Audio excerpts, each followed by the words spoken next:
Welcome, thank you very much for coming on not a very nice night. It's 7:30, so we will start. I've just opened the meeting with apologies and reasons for absence. Councillor Parker is on holiday. And we're happy with that, either way, half term. Yeah.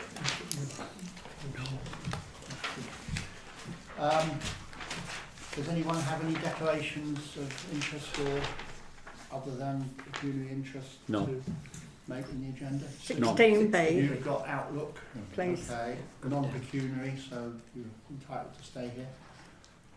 Any others? No one needs any dispensations then.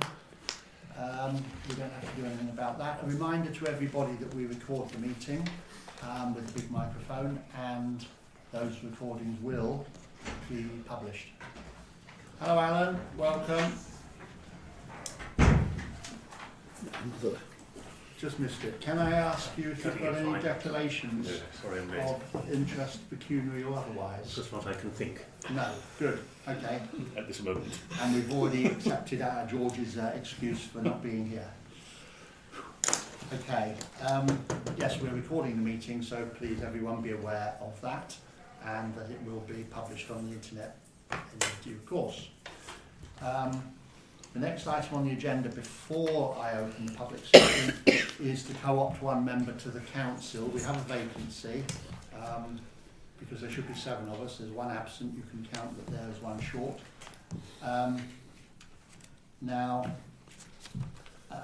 One person called Leslie Brown spoke to the clerk and myself in early or mid 2017 asking to be considered if a vacancy arose in the future. We didn't have one at that time. She has confirmed that she'd be keen to be co-opted to fill the present vacancy. No one else responded to our advertisement that met the preferences set out by the council when we discussed it before Christmas and advertised, namely a female or a young person. I mean a young person rather than a younger person. Leslie's here tonight. She'll be able to introduce herself now to councillors. So Leslie, what Hello. can you tell us a few words? Okay. I've actually lived just outside the village for 30 years on the main road towards Rye. But for most of that time I've been working full-time in London. So I've split my time between there and here.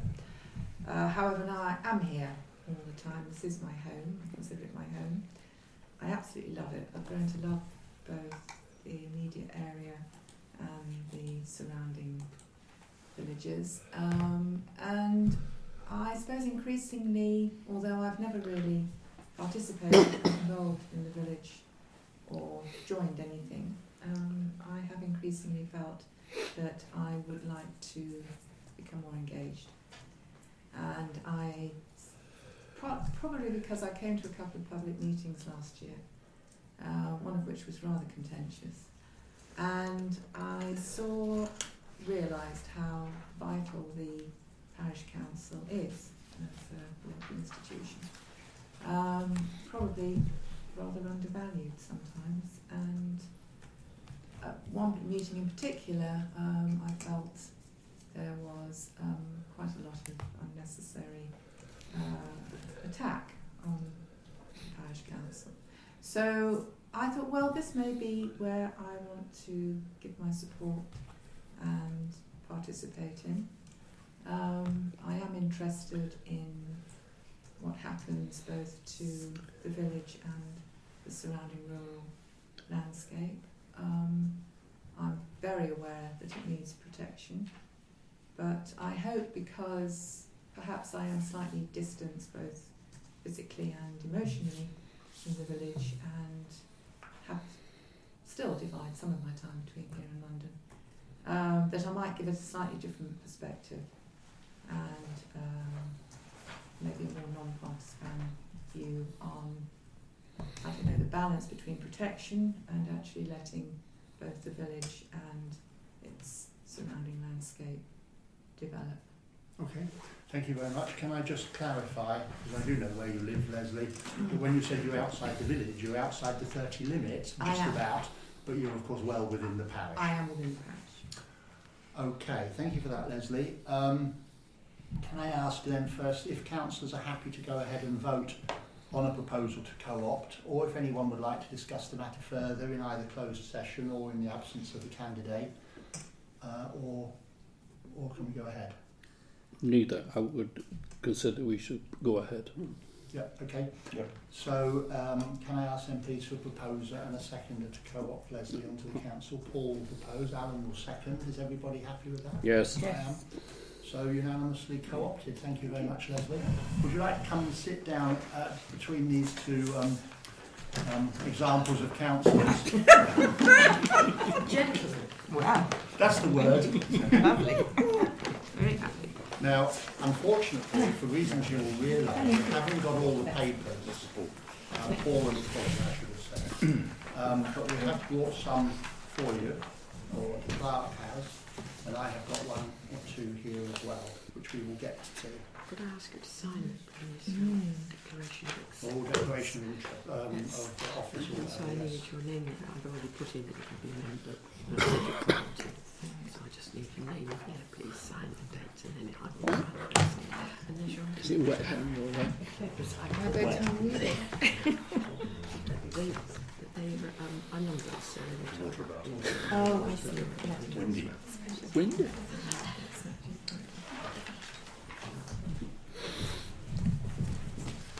Is that a bird or a medical condition? Bit of both. Well, yeah. Proof of life. Excellent, thank you. So that's for Leslie, that's for later in the agenda. Oh, thank you. No, that's me. Okay, so we'll now move on to the next item on the agenda, which is the public session. So at this point we're going to adjourn for the public session. It's for the opportunity for the public to express a view or to raise questions on relevant matters on the agenda. Questions that have been given to the clerk by 6 p.m. a week ago will be answered first. No? The public are welcome to stay. Let me stress, you don't have to leave at the end of the public session. The whole of the meeting is in public. But once the public session's over, you don't have the opportunity to speak anymore. It's then a council meeting for councillors and the clerk here. Summary of this session, the public session, will appear as an appendix at the end of the minutes of the meeting, which will be agreed next month.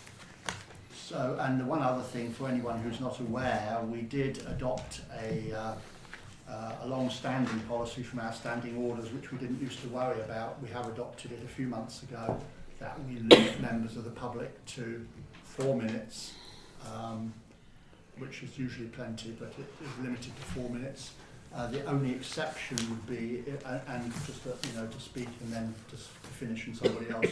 The only exception would be on planning matters where we do recognise that there's the opportunity for people to explore different views, which I will control if I think it's going on round and in circles, but otherwise that 4 minutes will be indulgent. But on anything else apart from planning, limited to 4 minutes. So who would like to start first? Planning. Oh yes, I'm sorry, I started off thinking of that and then forgot. We do normally start with the planning applications first because sometimes people like to go home after them, but again, as I say, you can stay as long as you like. So we've got 2 planning applications on, one of which is probably not relevant for this purpose, but the other one is 3 Buds Lane. Is there anyone here to speak who is the applicant for 3 Buds Lane that wants to? The paperwork. No? No one here for that, okay. Does anyone else want to speak on 3 Buds Lane? Yes. Yes, I'm Terry Pearce from number 2 Buds Lane. So that's across the break because they're semis. We've had a letter on from the them right hand side. And you've got the alleyway between you all there. Yeah. Yeah. Now, the previous extensions that have been built down there have been kept within the existing building line of the kitchen. On The building line, I don't want to interrupt, but just to make sure we understand what you're explaining. The building line of the kitchen coming forwards or sideways? sideways, Sideways. going out towards the boundary between 2 and 3. On the drawing, they're knocking down the existing kitchen and moving it right out to within somewhere around about 1 metre of the boundary. Now, my only concern is the fact that number 2 is somewhere between 700 and just over a metre higher. Because of the lie of the land. Yeah, so, I mean, looking on the drawing, it looks flat, because they always do it like that. So therefore, there's an awful lot of spoil that's got to come out of that back garden just to get down to building light level before they start digging footings. Now that's going to incorporate taking large lorries up and down Bud's Lane, and Bud's Lane is only a farm track. 2 years ago, we had a lorry come down the lane that turned down the lane and got lost, and it fractured the water mains which run under Bud's Lane to all of those houses. Our expense, we had to have it put right. Will the applicant pay the money and put it right if there's any problem with the road? And exactly the same, there needs to be a retaining wall built between their new extension and our property, because otherwise all our fence is just going to collapse in. There is nothing, up to 1.5 metres at the top of the garden, and if you look at the drawing, they're intending on digging the whole thing right out. You're higher, you said, so they're going to be going lower Yeah. relative to your house And than that's it would be. before they start digging out footings. Okay. Now I know for a fact that the main drain runs directly underneath where they're going to dig the drains, the footings. So there's quite a bit to consider really.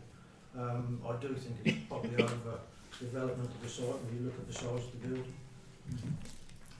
Now the other thing is, because they're coming close to our boundary, our kitchens are dark anyway, and it's just going to be one brick wall right the way down, and it's going to cut all the light out of our kitchen and take the sun straight off of our patio. So we're going to have no light around the back whatsoever.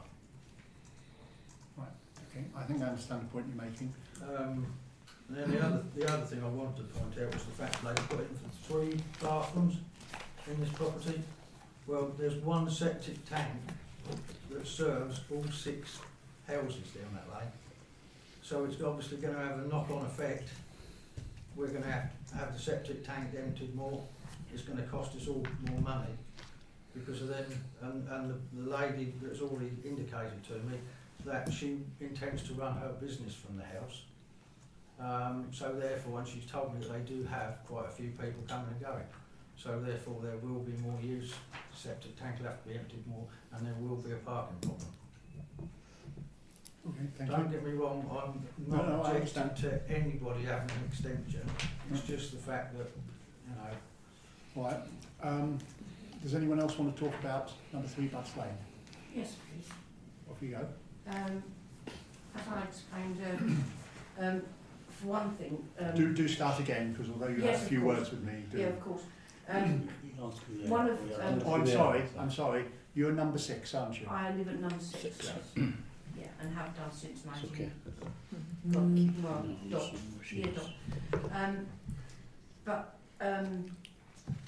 I thought there was a law about being a sort of like deprivation, and as far as this application is concerned, you know, that doesn't seem to have been taken into consideration. However, because this lady is going to run a business from her house, she intends to concrete over the front of the house or the front garden so she can park more cars.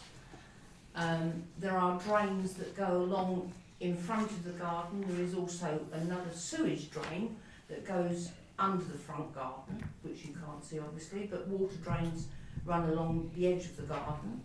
With all these lorries that are be coming to and fro, are we going to get more damage? Just beyond me, the sewage pipe goes literally down through our garden and across the road into the septic tank. What happens if that gets broken? Is she considering that she's going to basically have to pay for it? Because why should we? And it's also the fact that these big lorries will be taking away spoil, they're going to be blocking the lane, and basically it is going to be very, very inconvenient. That is my view. But I think also it is, I've spoken to other people in those 6 houses, and it is the view of everybody. What can be done about that? I have no idea whatsoever, but it will not be in keeping with, not the other houses, but it won't be in keeping with the fact that we're sitting on an area of outstanding natural beauty. I suppose there is one consolation, she has changed the plans, and it was just looking like a fisherman's hut before. A black fisherman's hut was always in black weatherboarding. As I say, just my view, but it seems to me that they're not going to have any, what's the word, they will have to use big lorries for the amount of spoil that it's going to be taken away. Like Mr. Pearce said, they're going to have lorry loads of spoil before they can even dig the foundations. And I'd like that to be noted, and for perhaps to go on to Ashford Borough Council. We have written to Ashford Borough Council, but what they consider doing about it, I have no idea. Okay, thank you. Before I ask if other people have got questions, let me make 1 or 2 observations from the points that you've just made, from my point of view. The number of points there. You really must be making them to Ashford, because all we're doing, we are asked by law what our view is, but Ashford doesn't have to take any notice of us, and I'm sorry to say they sometimes don't take any notice of us, so you must make it to Ashford. And then their planners, this is a relatively small scheme compared to their big ones, and so it'll almost certainly be dealt with by planning officers rather than the councillors. Almost certainly. It happens that the councillor's here, but it doesn't usually go to his committee. When you put things to Ashford, they need to be in their terms of planning issues.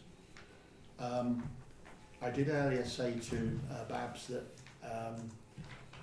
the Southern Water would take an interest in the drainage. Of course they won't, being as it's a septic tank.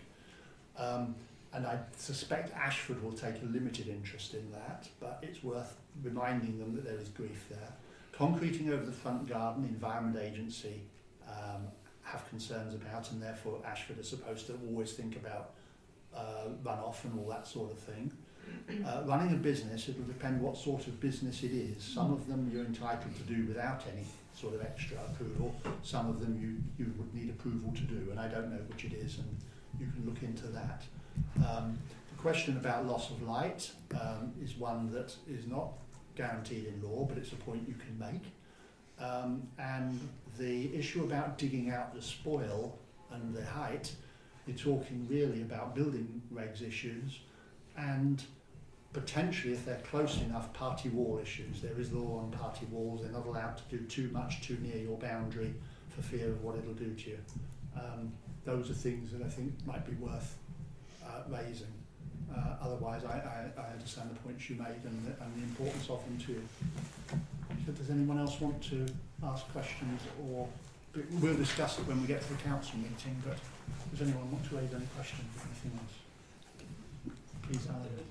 I think Bud's cottages, there are 6, aren't there? Yes. Yeah. And do you happen to know how the other 3 households take?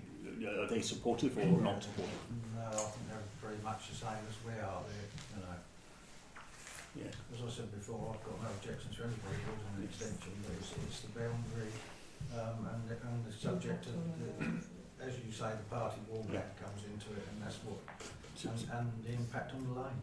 So if the extension was, say, smaller or varied, then you wouldn't have it. If it was within the outside of as it was in number 5, when they built theirs, was restricted to that outside wall of the kitchen. Number 4. Number 4, sorry. Yep. Number 4. I wouldn't worry quite so much because it takes it away from our boundary. And there's more room between that and the party wall. Yeah, it's a bit further back, isn't it? I mean, party wall act, I don't know what the distances are on the party wall act, but it may well say they've got to move it back anyway. Yeah, because Mr Simon Brown, who extended number 4, he was told categorically that he could not go beyond the footprint of the kitchen that was already there. Yeah. And because he wanted to go further, and he was told categorically he could not do that. Now, if that's the case, are they going to change their mind and let these people do exactly that? I don't know. Precedent does carry some weight in planning, but it's not always the end of it. They can change their minds. But it's worth, I would think, drawing attention, if you remember when that was, to the fact that that was said. Broadly speaking then, from number 2's point of view, it's really too big and too close. Yeah. Something is all right, but this is too much too close. Okay, I understand. Paul? Couple of questions. The shared cesspit, is that for all 6 properties? Yes.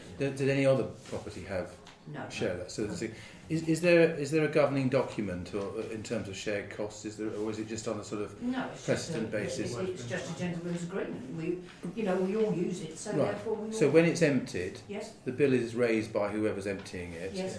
and does one person pay it and then you divvy it up, or do you all get a 6th? No, just one person generally pays it, and then we all Okay. contribute Okay. our 6th of the Right. payment. Okay. And I went down there the other day just to have a look and get a sense of the width of it. I have to say, actually, I was seriously impressed with the quality of the road there compared to lots of farm tracks around here. And I think it struggled. There's not an awful lot underneath that. Tom. Well, it may be, but I was expecting something less. It was about two-thirds the width of the B road going through the village. So, and yeah, no, that's fair enough. But I was just. Are there any other vehicles that go beyond you? Oh, yes. Yes. Any agricultural vehicles? Yes, Yes. Any lorries? yes. Yes. Occasionally, not So, big no, but I'm just trying to get a sense of where it is. So there are big lorries that go beyond you ones. Yes. and what have you on that. Delivery vans, people that live right down the bottom Sure. of the Yes. in the big house, plus Yeah. other. And have you, with those big lorries going down that road, have there been problems with cracking the drainage pipes or water pipes? And if so, They're the standard sort of... I'm just thinking of the oil tankers and the big sewage oil tankers. tanker They go goes down there. They're pretty heavy, yeah. And they're... And what you got- obviously the refuse lorries and Yeah. Okay, stuff like that. yeah. Okay. Every other year, every other August, the owner of Bud's house, he has a massive party, and we have coaches come down and just all sorts of things. But there's a lot of traffic down that lane now, and especially since Mr. Parsons, that lives in Bud's house, has actually resurfaced the lane.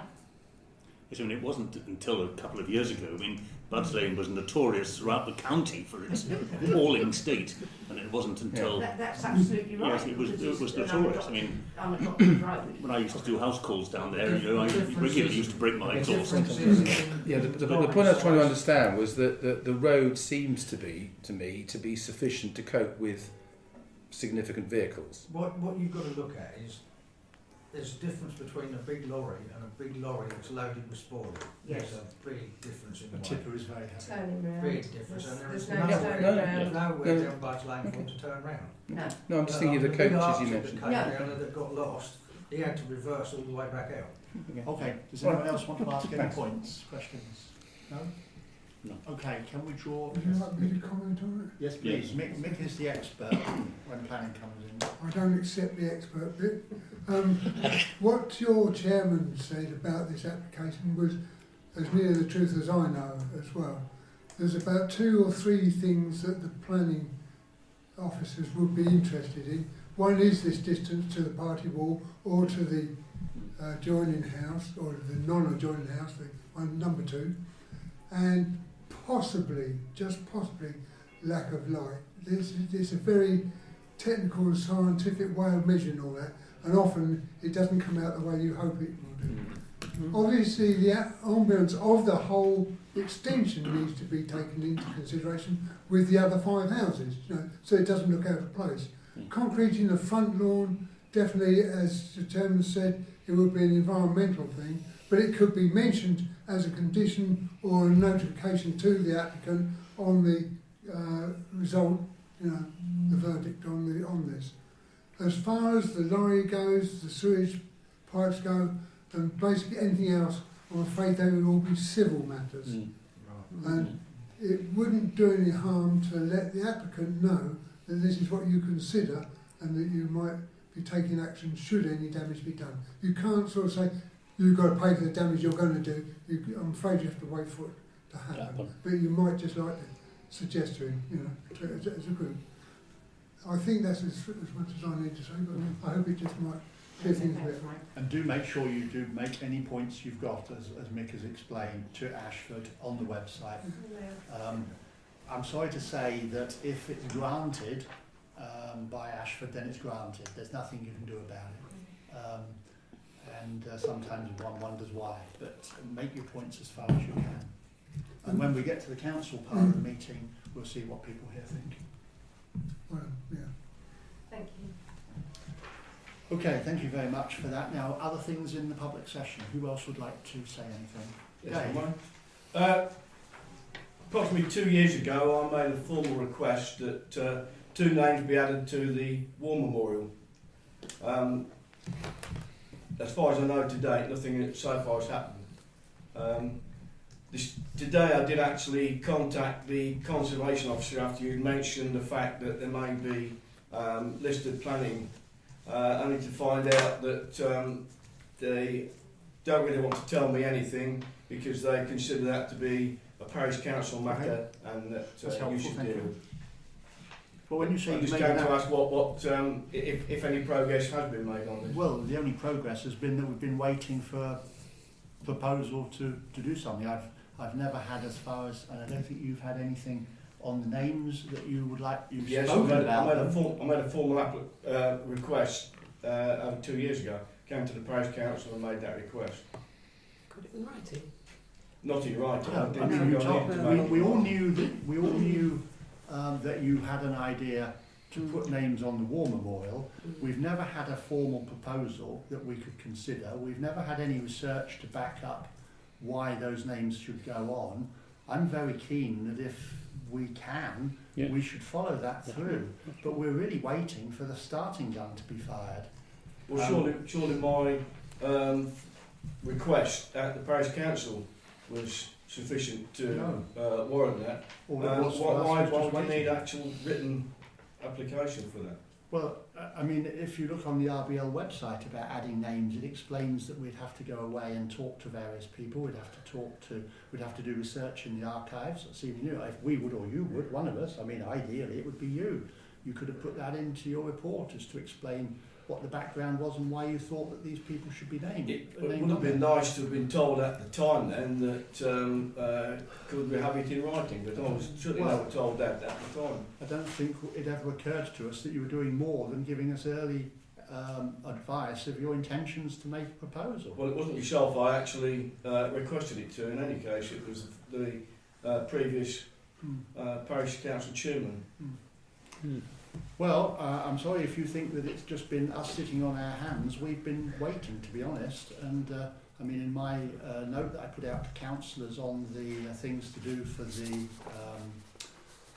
centenary, which is coming up this November, I mentioned that. But also, when it was discussed at the meeting last month as to what was happening, I suggested, and other councillors took the same line, that we were jolly close to November. It didn't seem likely to be done. What I said in my note today is, I don't want to put any obstacles in the way, but we are really tight for time.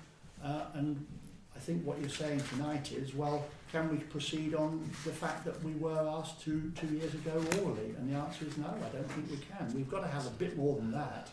We can't just go around knocking any names up on, if I put it that way, on the memorial that are suggested. As I say, the RBL website talks about what's done. We do have the ability to do it in the long run. Don't have an obligation, I don't think, but we do have the ability to do it in the long run. But we do need to make sure that other people, Commonwealth War Graves possibly, Imperial War Museum possibly, I believe they get involved, and so on, are satisfied. And also it mentions, my memory's coming, that we ought to research anything in the archives, which would be the county library, to see what, if anything, there were laid down at the time as the conditions for names that were put up. It could have been done in the deed of gift of the memorial itself, or the land it stood on, or anything else. I mean, these are just suggestions that are on the website, but it certainly doesn't say, oh, if anyone thinks they'd like to put a name on, then just get on with it. Sorry about that.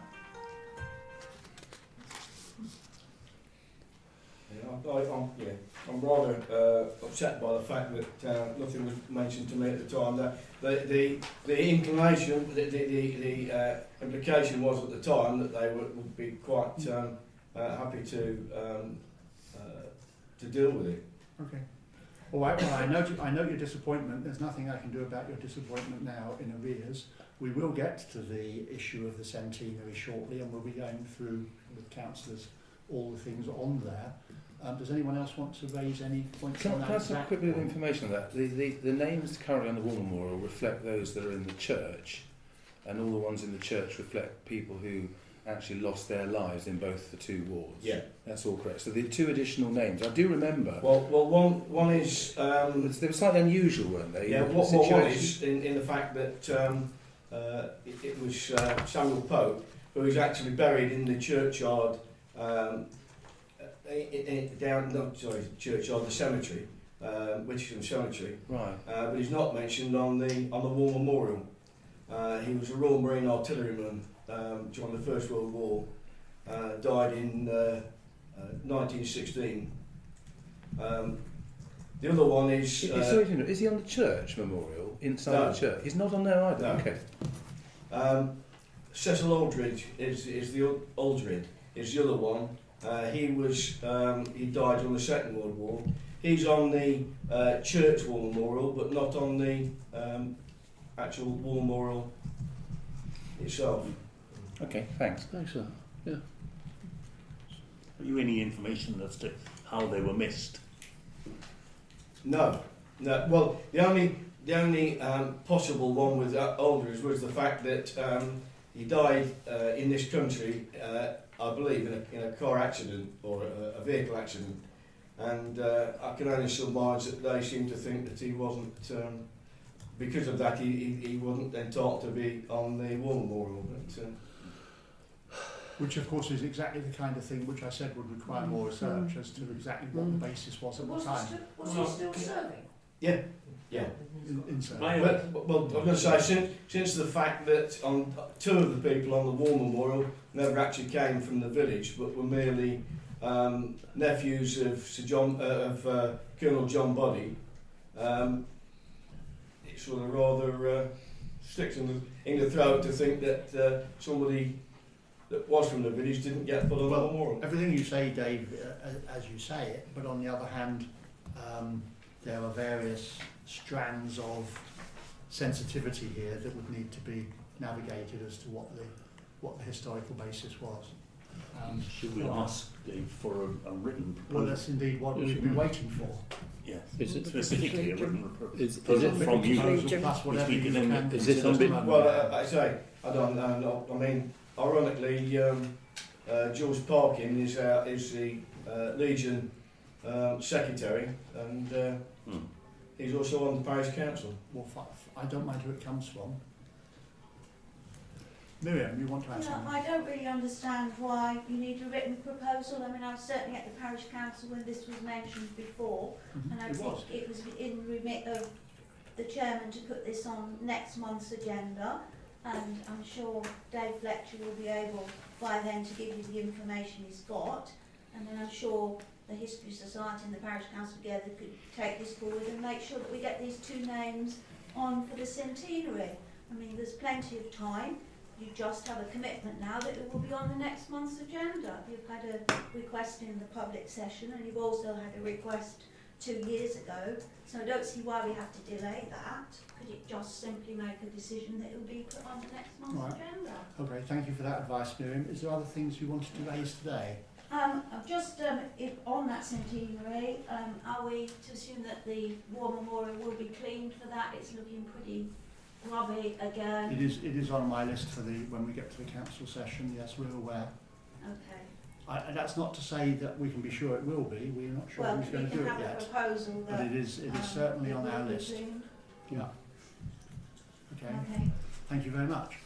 Does anyone else? Mr. Yes, Chairman, Tony. on your centenary, section number 9, Yeah. is that going to include what you are proposing for the memorial and the hedgerows in the back, where we hear rumours and other hedges going?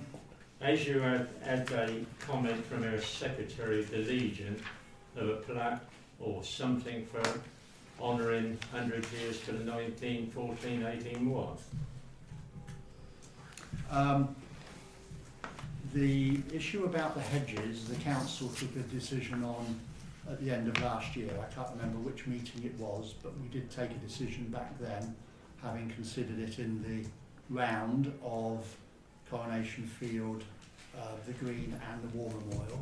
We took a decision then that we were going to break through the hedge behind the War Memorial with a gap and then plant another more colourful border boundary hedge or something behind it, in order that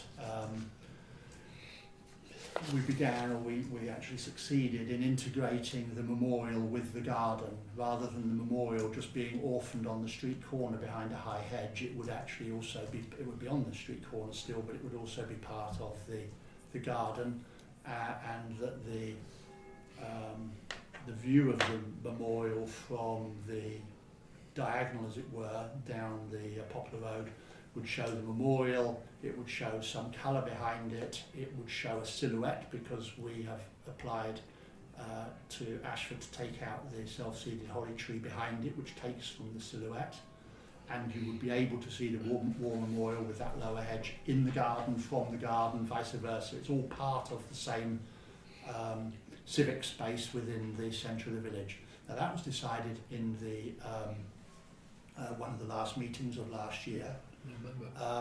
What I've raised in the note today that we'll be discussing shortly in the council meeting is that although our plan had been to say let's plant the hedge behind, let that get established before breaking the one out in front, once I started thinking about the centenary, which I believe is very important to the Legion and the village, for reasons we'll get to, we're not going to have enough time for all of that to take place in that order. And so I'm suggesting today, as councillors will discuss later, that we probably ought to break the hole in the front hedge earlier so that it can repair itself. That, we'll have to do a bit of covering over where it's come out and let it heal a bit, because it always takes some months. And at the same time start planting the one behind, but rather than wait for it to come first, instead of doing stage 1, stage 2, we'll have to do stage 2 straight away, if they agree, and get stage 1 started. It would still provide a barrier, it just wouldn't be the sort of full colourful hedge, because that might take 2 years to grow, and I've incidentally asked Lexi for advice on what we might plant suitably there. So that's that point. You asked something else as well. Yes, the suggestion by the Vice Chairman, who's not here tonight, and your Secretary, to put gates in. We have heard that. He has said to me it was just an idea he had put forward. We haven't had any formal proposal. I've mentioned it in the paper tonight that we'll discuss, and we can all have views on it. I mean, it's as far as we've gone so far. So the thought is, with a second edge, it's not going to make a thoroughfare past the memorial into the gardens, because you've still got access to the gardens. It would make a second access, but it would be to use a term used elsewhere, it would be a chicane. In other words, you'd have to do a loop around. It is important in our mind that you should be able to go between the two, because otherwise you can go and look at the War Memorial, or you can go in the garden, but you can't enjoy them both together, as it were. And the aim is to not make a sort of straight open canyon, put another hedge in the way, but you would have one hedge here, which is the one we've already got, and another hedge behind it, so you could walk around. That's what we agreed in the last quarter of last year. Just going at the on council. Going on to that, Mr. Chairman, I don't want to go on too long because it probably come under Section 9, your centenary, is how long the poppies wreaths can be left on the memorial. Will that become under Section 9? I know you queried it. I know you queried it. It's sort of referred to obliquely. There's no final answer because my view is subject to councillors, and everything that I say at the moment is subject to councillors when we get into the council meeting. I think we've got to have discussions with the Royal British Legion on that, and I have explained how I think that could take place. However, I do personally have a view, which others may or may not agree with, that we have had a problem, that they are staying possibly longer than they need, and that we are suffering on the memorial from staining. We don't quite know why. Funnily enough, one of the Royal British Legion website pages says leaving them there can cause staining on the stonework, and I think, well, that's quite interesting because that's exactly what we're suffering, and I'm a bit worried about the extent to which cleaning of the memorial to get this off all the time will gradually erode it. I actually looked this morning with regards to the staining, and I can see no staining that's been caused by any wreath being there. And in actual fact, you can see, excuse me, you can see no staining. I could see it driving past in my car. Not where the wreath. No, it goes around the outside of them. Wherever a wreath has been, you can see because they are in actual fact, I mean, 90% plastic now, so the chances of them staining are negligible. It's quite widespread, the staining is, and it could be for pollution, all this sort of thing nowadays. Well, like I said, it's on the only thing, one thing I will say on that, there's no laid down how long a wreath should be there, and it's a community between the Parish Council, custodians, the Legion, how long they stop there. Yeah, what it explains, and we must move on then, what it explains in the website is that it's a matter for the council, which it would typically discuss with the Legion, but ultimately the council has to decide. And the cenotaph ones go after 2 weeks. Anyway, can we move on to anything else that people want to raise? After that, we've had a rather longer public session tonight than we usually hope for. Anything else? No. Can I then close the public session? Thank you very much for your contributions, and we'll carry on with the agenda. So the first thing is the minutes of the last meeting. Mr. Chairman, could I just make one comment? Could you add this? Could I give this to you? Yes, please, if you want to. Yeah. For your perusal. I think it may be one I've already had. It may be. This is Reeves on Watermill. Yeah, I've got that one. Yes, I've got that. Thank you very much. Removing the Reeves. Yeah, I've got that. Thank you very much. Okay, let's come to the minutes then, councillors. Can we go through them? The first page. Yes. Thank you very much. Thank you. Is everybody happy with the first page? Yes. Second page. Third page.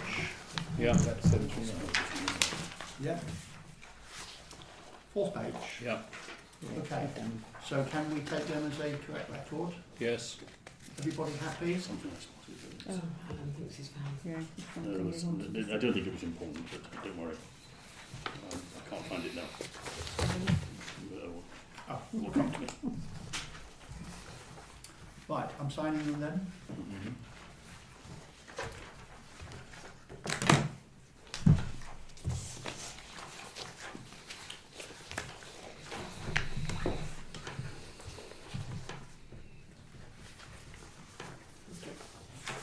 Right, thank you. So we then on to matters arising. The first one is the update on the PC's recordings of its meetings. I'll try and cut this down.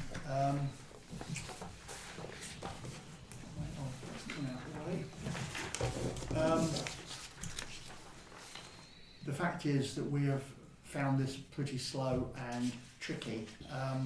We have made some progress in many hours of work, mainly by the clerk, but also by me and by some other people trying to help.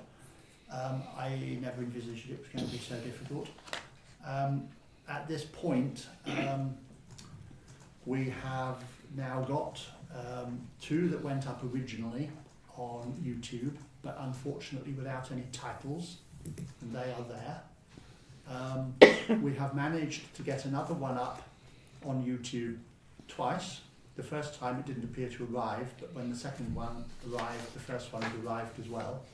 And they're both there with titles, and they're within a new Wittersham Parish Council channel. You can find that. It actually popped up this morning. One of them obviously will be removed.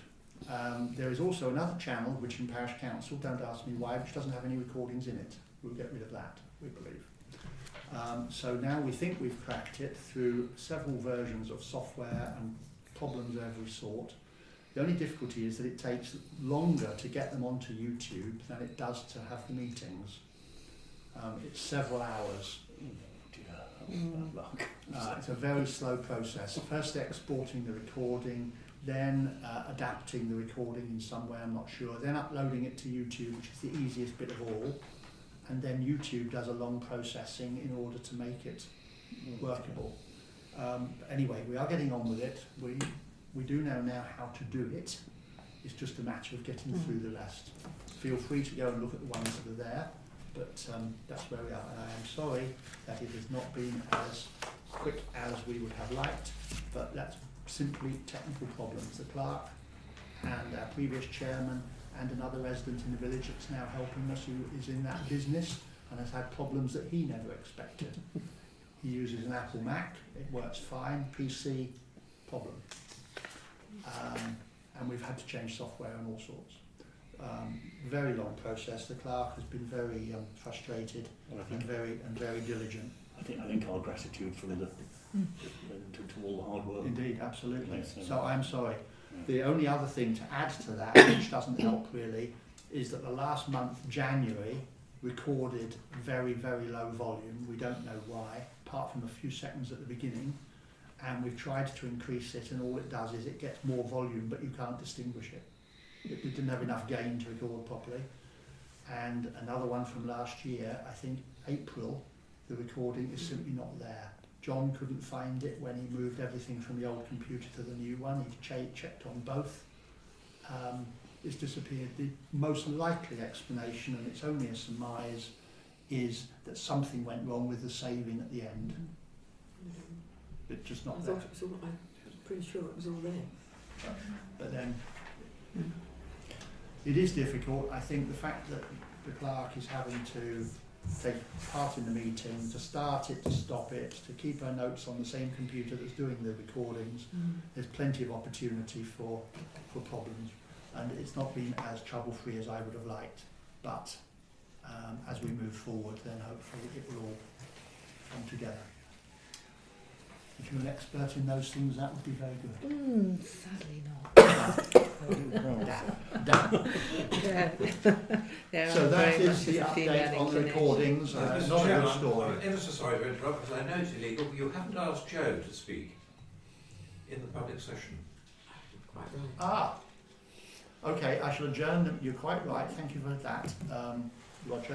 I'll adjourn for the extended public session again. You're quite right. The clerk usually kicks me about that, but she forgot. And I didn't remember. Joe, the report, please. With it then. Yeah. Oh, you're right.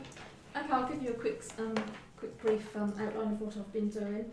I've been dealing with various signposting and advice issues, some to do with parking and possible abandoned vehicles, which I've had to look into. I've visited the market and spoken to people here as and when I've been able to, and I've reported some potholes as well. I've got a couple of things I just wanted to raise. I've been contacted by the Church in the Weald, who I believe are based at Tenterden Leisure Centre. And they're looking at acquiring some transport so that they can do some outreach in the villages. And they were basically inquiring as to what sort of needs there may be in the village, that they may be able to come out and do some sort of outreach work. So I don't know if that's something that might be worth having to think about, because they're wanting some ideas for what they could do. And also to let everyone know that the Alt Day Centre in attended and is now called the Social Hub, and they have created a sort of a Meals on Wheels service which they're looking to roll out to the villages as well. So if anyone knows any sort of people who may benefit from the service, I'm told it's very, very good. Or even if someone wanted to do some sort of club, maybe in the village hall or something, and have meals brought in, they're quite keen to do big groups as well as individuals. So I just wanted to let everyone know about that. Meals on Wheels is in a report item later, so thank you for mentioning that and the change of name to the Social Hub. The church in the Weald, I presume that the best point of contact there probably is going to be Judy Darkins, who you know from when you come to the community market. Yeah, the lady that contacted me is called Eileen Masterson, and yeah, so I've spoken to within the dementia group as well, which has involvement with various different churches. So and that's coming from St Mildred's, is it? No, it's coming from the church in the Weald, which is a separate thing. I think they have a website, but I think they're based at the Leisure Centre. Oh, I see. Okay. But I have a contact name, and I had quite a good conversation with her on the phone. Okay. But they are looking at doing sort of outreach to the villages and wanted ideas on what sort of things they might be able to get involved with, because they're looking at purchasing some transport to facilitate that. Okay. So. Thank you for that. And sorry to have missed you before. Lee, glad to see you. For anybody who doesn't know, we all do. Well, Leslie doesn't. I don't know. Lee has become our volunteer support warden as a sort of unpaid support to Joe, who is the paid KCC person, because Joe does Tenterden and about 10 villages, whereas Lee is just Wittersham, and we've made the contribution to get her a uniform and a training and a whatever. She's just started. It's a uniform. Even the boots, probably. I thought you had to change the trousers or something. Just leave the trousers. We don't want 12 sizes too big. Okay. Can I just ask you a question? It might be one that if we had a PCSO, it's changed again, I understand. Yes. It has changed. One or two residents have reported that there were a number of break-ins of vehicles in Coomlands. Is that something that you're aware of? I've heard about them, but not through the police channels. I've heard about them from residents at the local market. So the new PCSO for this area is Kate Richards. And I've met up with her. And there'll also be another one. They're currently training some PCSIs, so she's still got the wide area that Ollie previously had. But once the training finishes, I think in around 13-14 weeks, there will be a second one on alternate shifts that will cover the same area. So there'll effectively be two replacing Ollie. So. Thank you. Okay. So I'll close that public session, second version. And I think probably for simplicity, if people are happy, you might find in the minutes you can combine them. So I don't think it makes any difference whether it was or not. No, they'll become further down. the appendix. Okay, that's right. I meant during war. Yeah, okay. Right, so the next thing on the matter, we're only on matters arising, the letter to ABC Planning Department on the website.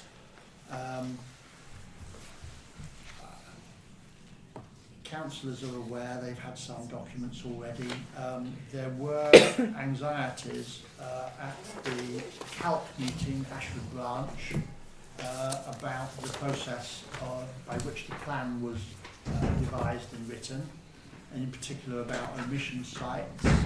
The chairman of the Ashford Branch of CALC, who's Parish Council chairman in Kingsnorth, wrote to Simon Cole, who's the author of the plan under the direction of the councillors in Ashford, to raise some questions and concerns, and got a reply which I didn't think tied in with what had happened in Wittersham, and therefore I wrote to him raising a number of points where I felt that there were discrepancies. That's been put on our website so people can see it there. He wrote back defending the Ashford position, to be honest, not actually answering any of the points I've made, in my view, and that's where we are. I haven't put his letters on the website. I felt that might be invidious, but ours is there, and I think it gives us a good support depending on the way things go in the public inquiry, the inspection, the inspector's examination public, which will happen later. I don't know whether councillors want anything more done. I don't think I was inclined to reply to his reply to me, because we're just going round in circles with sort of, yeah, boo, it's all wonderful and all the rest of it, rather than actually addressing the points. The points are that I think that Ashford has been inconsistent, and while he says that the emission sites were not just wafted in by Ashford, they were really people just complaining about the plan, and they were not their idea at all. That doesn't explain how it suddenly became the plan the moment it was put forward. So I don't think you need to respond to it. In fact, I think he's actually responded himself. Yes, he has. In the letter that he's actually written, in Yes. terms of going on public record. Yeah. Some of the stuff he says is completely disingenuous. Yeah, the idea that if you're lucky you might get an extra bit of sewage, or on the off chance of it. But we I don't mean, usually expect anything. It's a very weak letter, and I'm sure if one or two of his colleagues saw it, they might be less than impressed. So I suggest you just leave it as it is, and we'll cross that bridge when we get to it. It's on record. I think for the purpose of this, that your letter to him in the first instance absolutely hit the key points right there and then. I thought his response originally to Calc was equally weak. Yes, and, I agree. And avoiding all that, which is why I he started. ducked and dived all over the place, and it's as much as we can do at the moment. It's their public record.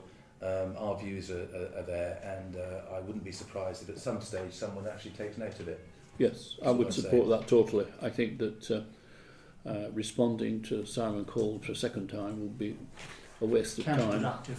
Yeah. And he certainly shot himself in the foot. And I think the wording that you placed in the first place in your letter to them was clear and concise, and the areas that had not been addressed, and he confirmed that in his letter of response, and he never bothered answering the question. Indeed. Yeah. And it's also sitting there ready for when the inquiry comes. Yeah. It's already been registered, so that's fine. Mm. Yeah, okay, thank you very much. So that's good there. The email sent to ABC with regard to DPI forms, no response received as yet, not one expected, to be honest. I think we knocked that one out of the site. The grant application to our borough councillor sitting next to me for SIDS has been sent, and it's somewhere in the system, isn't it? Definitely. Good, excellent. That's all we can hope for. Yeah. I think you could remain hopeful. Oh, good. Hopeful In terms of managing our hopefulness, would you care to give an approximate timescale? Higher. I wasn't going to. That's my second question.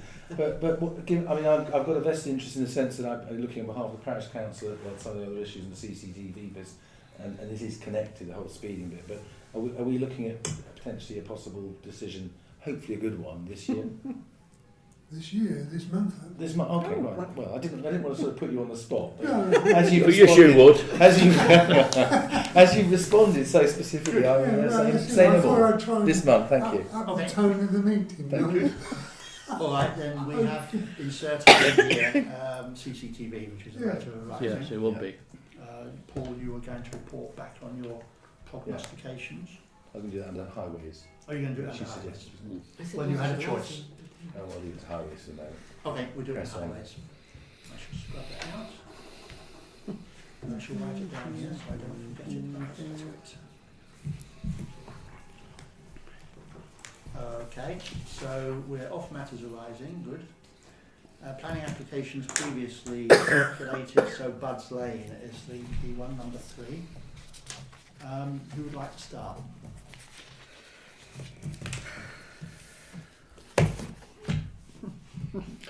Well, as I said, I'd cycle down and had a look at it.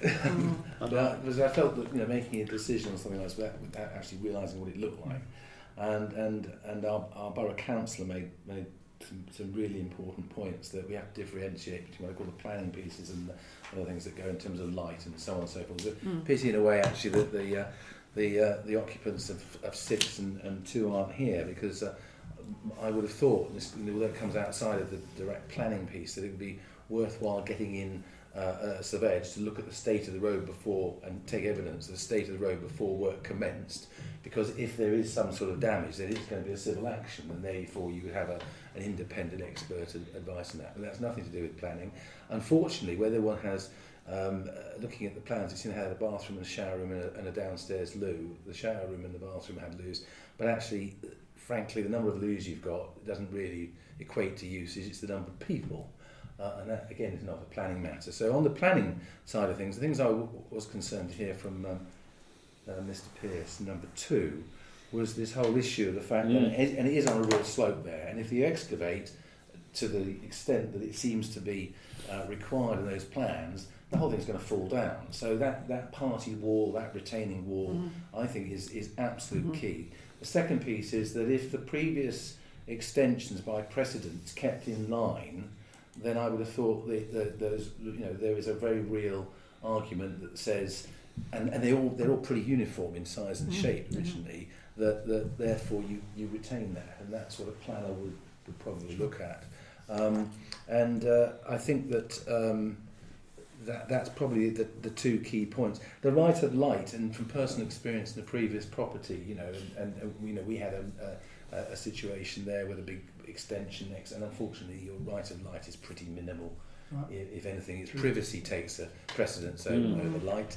But I do think that we ought to make it very, very clear that we have concerns under the current design in terms of the line, and most particularly the retaining wall and party wall issues.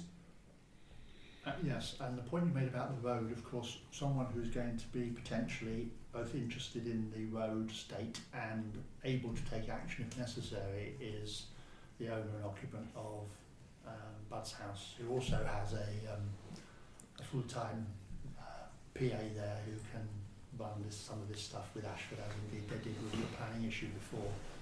So that's something that they ought, if they think about it, to your suggestion. Yeah.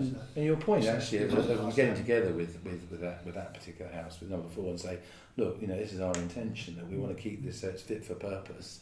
And the only thing you would say if they were here, I would say, is make sure that the people doing construction check out the insurance of the haulage company, because they need to make sure that, if at the end of the day, if there's a civil action take place, they've got something to take it against. Right, anybody else want to add to that? That's fair enough, couldn't Sue? I am concerned about where the line is, and also the excavation that's required to actually undertake the work. And I'm not sure that it will fully meet the neighbours' requirements at a future date. And I think there's been lack of discussion on the point. And it does give me considerable concern, the fact that without that discussion, I think there'll be a lot of animosity between 2, 3, 4, 5 and 6. Indeed. Of course, some of this is it's slightly unusual, but it's because those 6 houses were all built to service Bud's house in the original place, hence the common cesspit, which they never had to pay for anyway, and things like that.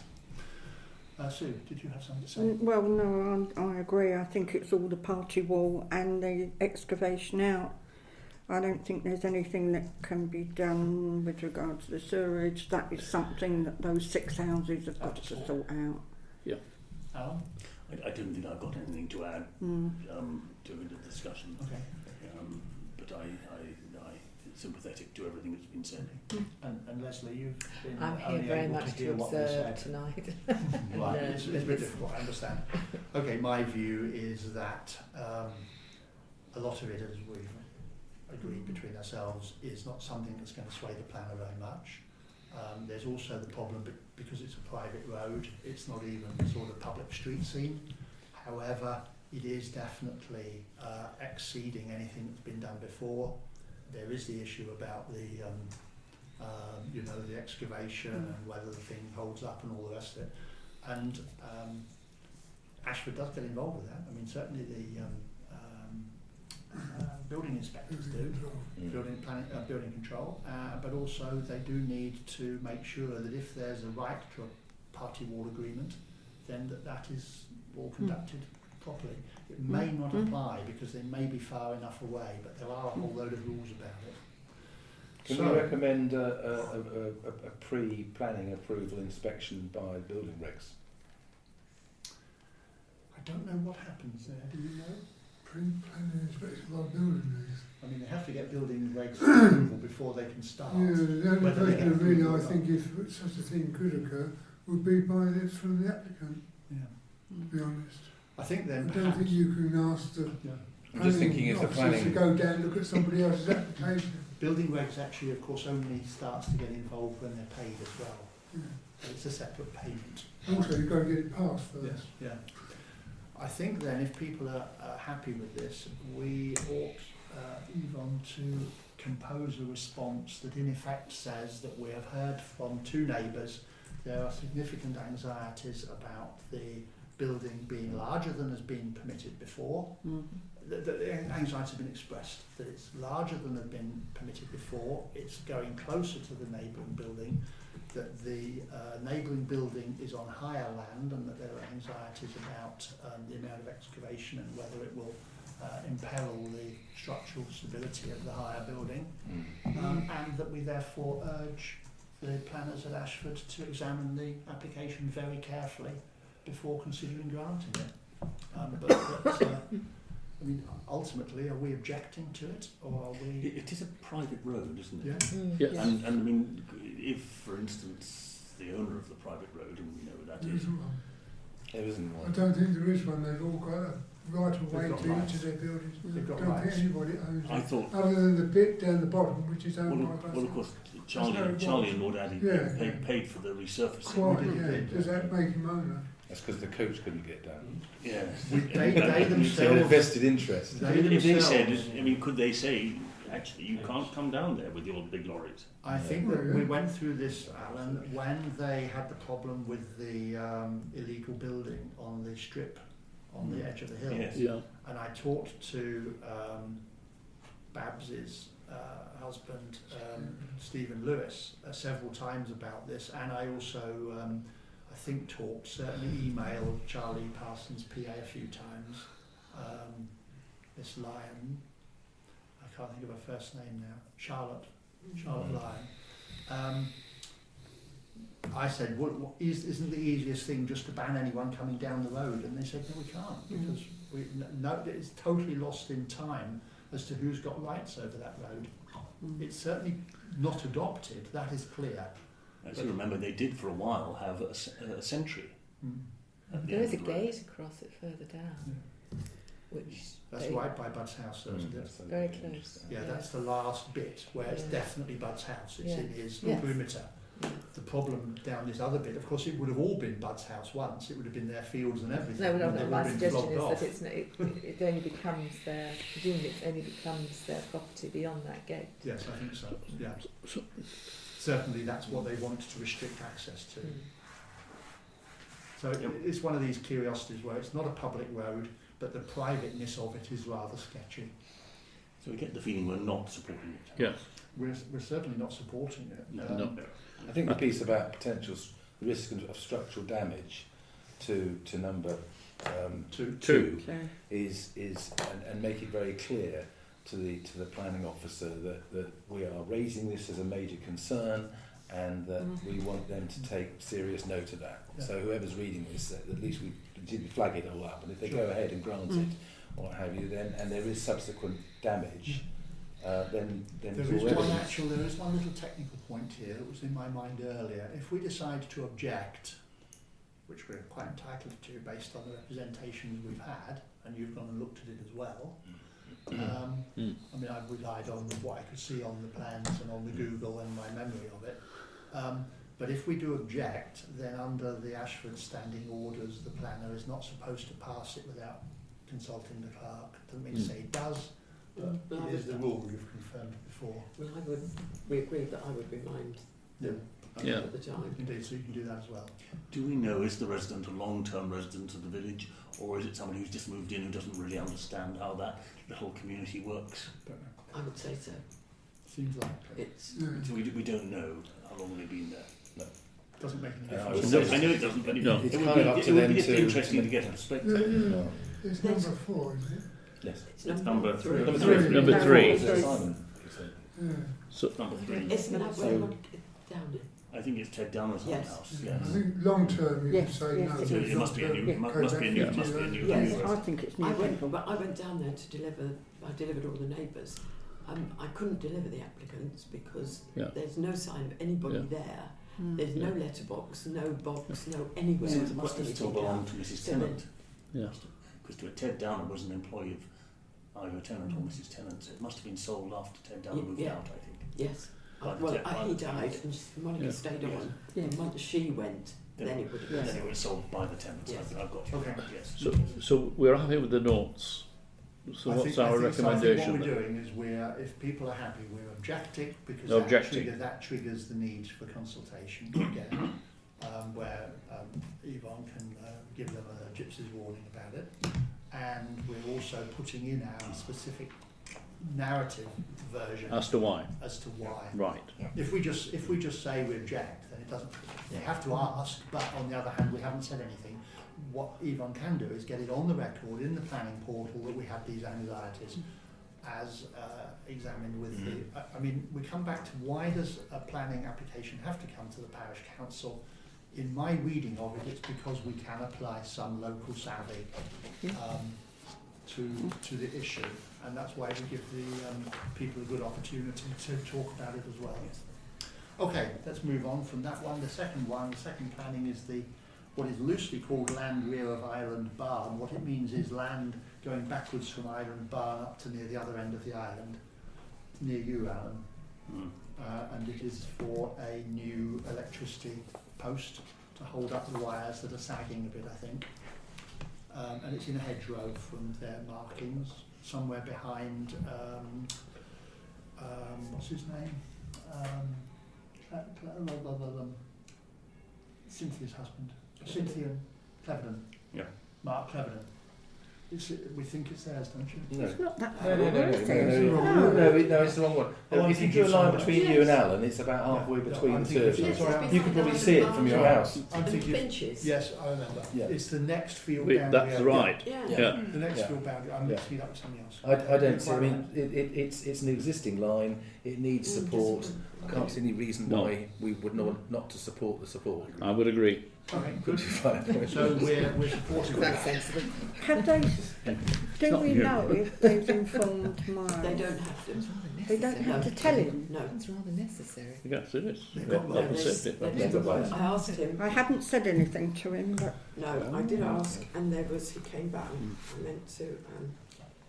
There's no reason we shouldn't get on there, is there? that's what I wondered. But I didn't want to say anything before I Yes. I mean, I think he's obviously got no. Well, he won't have any objection, but he can be quite. Well, you might object if the wire comes down and his He power won't goes out. Yes. let them Yeah. suddenly troops across. I- I don't think. I think I don't No, think that's that'll I happen. think we are clear They'll on this write to issue. him anyhow. I think from us it's Yes. straightforward. We're supporting it, and if you want to do Yeah. someone If- I think by courtesy we'll mention it, but Okay. get on with it. all right. I did check. Okay. The next item then is the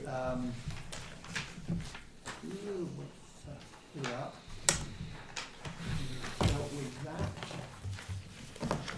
Going to do that one later. So we're on to the working party report on the Kent Men of the Trees. You've written that.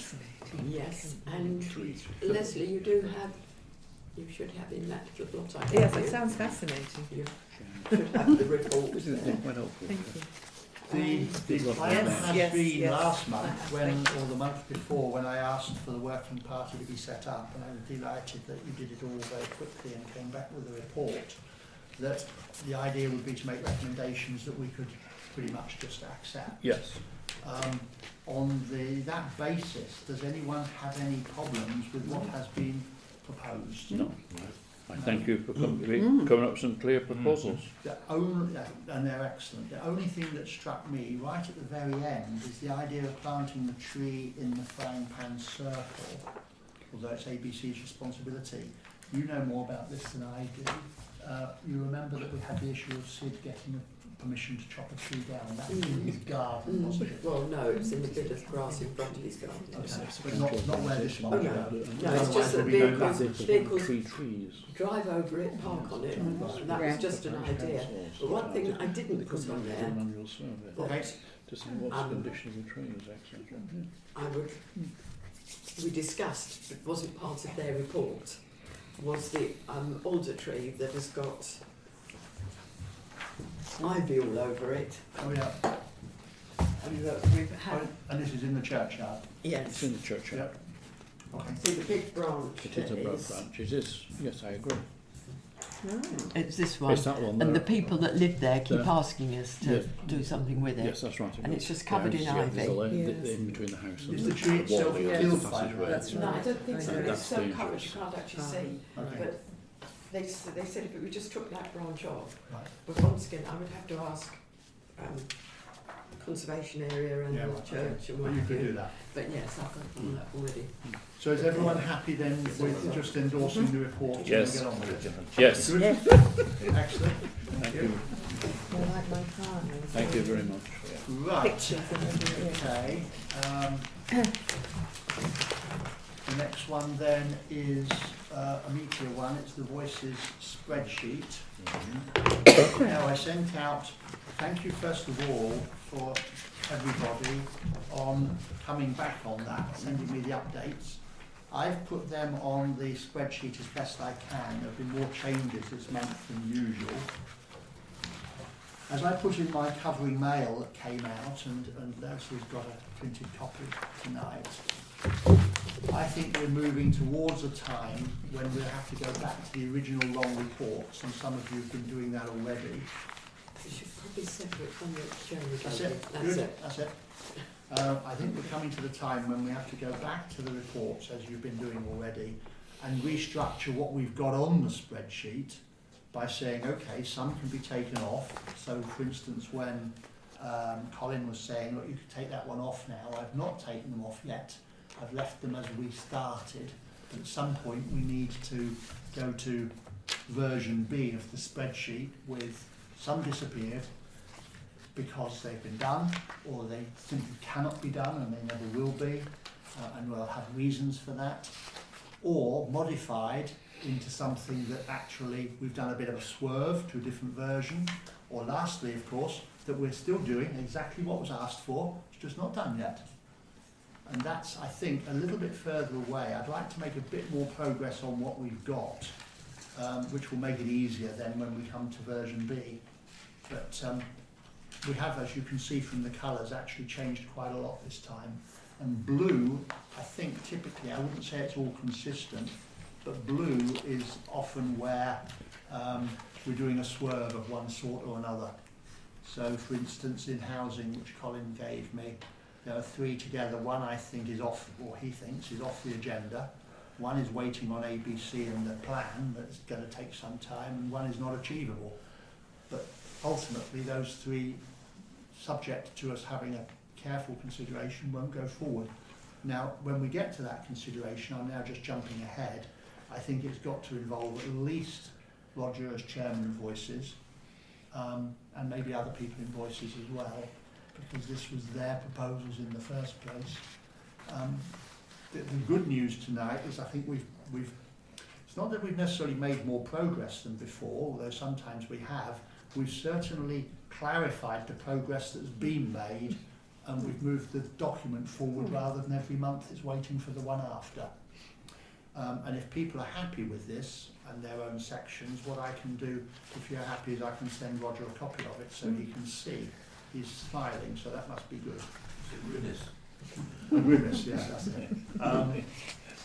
I think in some stage it's just the interpretation of the language. It was when it was initially raised by Voices and the position that we're in at this stage. Yeah.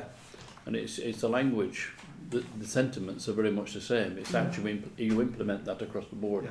And of course, this is all sound bites. It's just a few Yes, words. that's precisely, and I think that's where I was coming through with the review of the housing situation. Yeah. And I think, Because I think the sentiments don't change within the village what we like to achieve. No. It's how we're going about it. No, and I also mentioned in the email, going right back to when I sat on the Voices Steering Committee, there were some times that something was suggested and I said that is never going to happen in a million years, and I was told, well, that's for later. We want to suggest it whether it happens or not. Obviously, if it's never going to happen, there's no point ultimately leaving it just with a red on it saying, well, it still hasn't happened. But that's got to be gone through a sort of structural process. So for now, thank you very much. If people are happy, I will send Roger one. Just one thing, I know litter's on the agenda for later on. Yes, it is. Possibly. It is. I have been asked why litter doesn't feature more evidently on the Voices under the environment. It would have been possible, it started before I was on the council, it would have been possible for it to be a major agenda item on the Voices,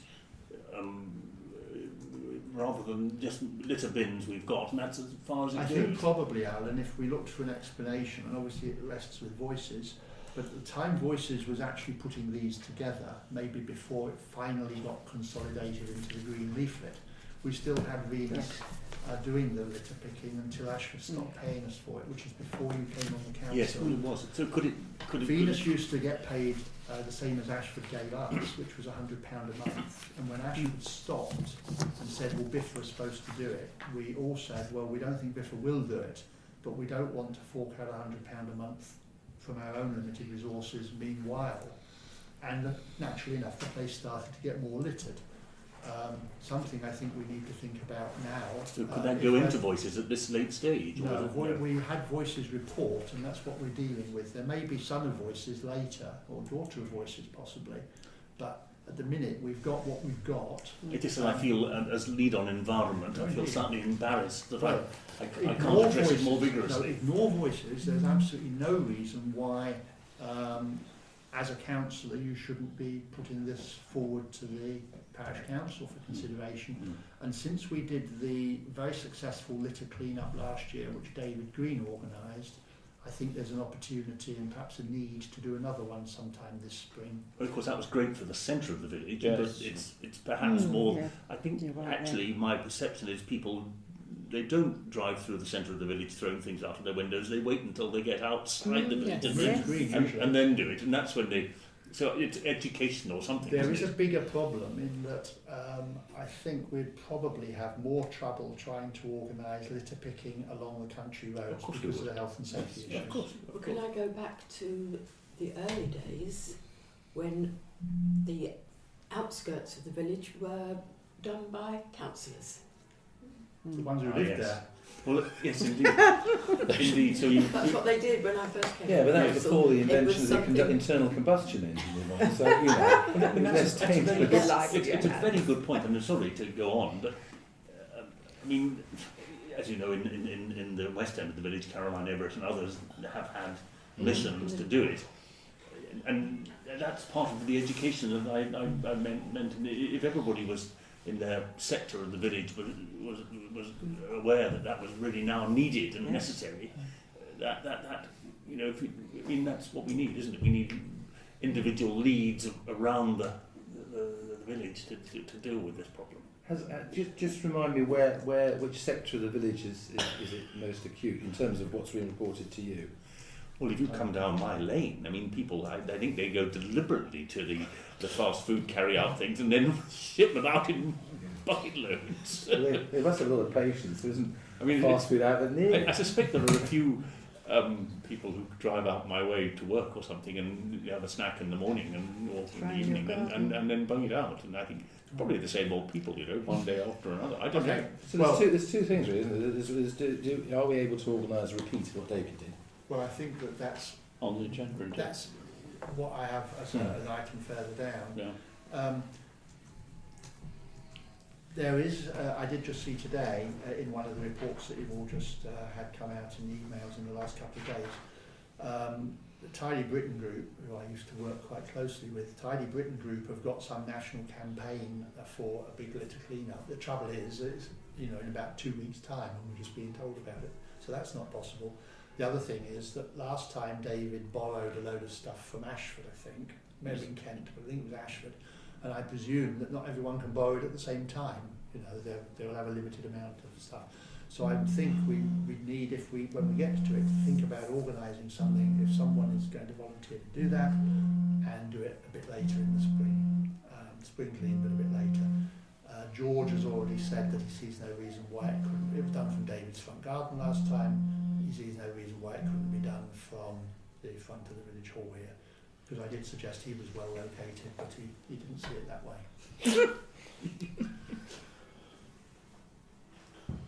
So anyway, we're sort of double dipping now.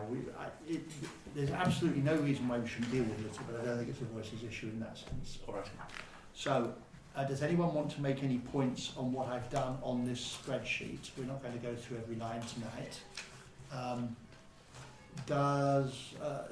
people happy that I pass a copy of that out to Roger? Yeah. I think the point is that there are certain things in blue that haven't been done, which are going to be longer term and have long control on that. Indeed. And as I say, it won't be right now, but sometime later this year, I think we ought to consider getting a session together, specifically with at least either some of us or all of us, with Roger and some of his others as he or they wish. Okay? So that's voices.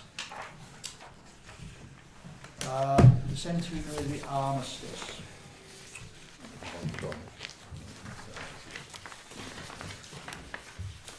Right, I put a paper out to everybody a week or two ago. You did.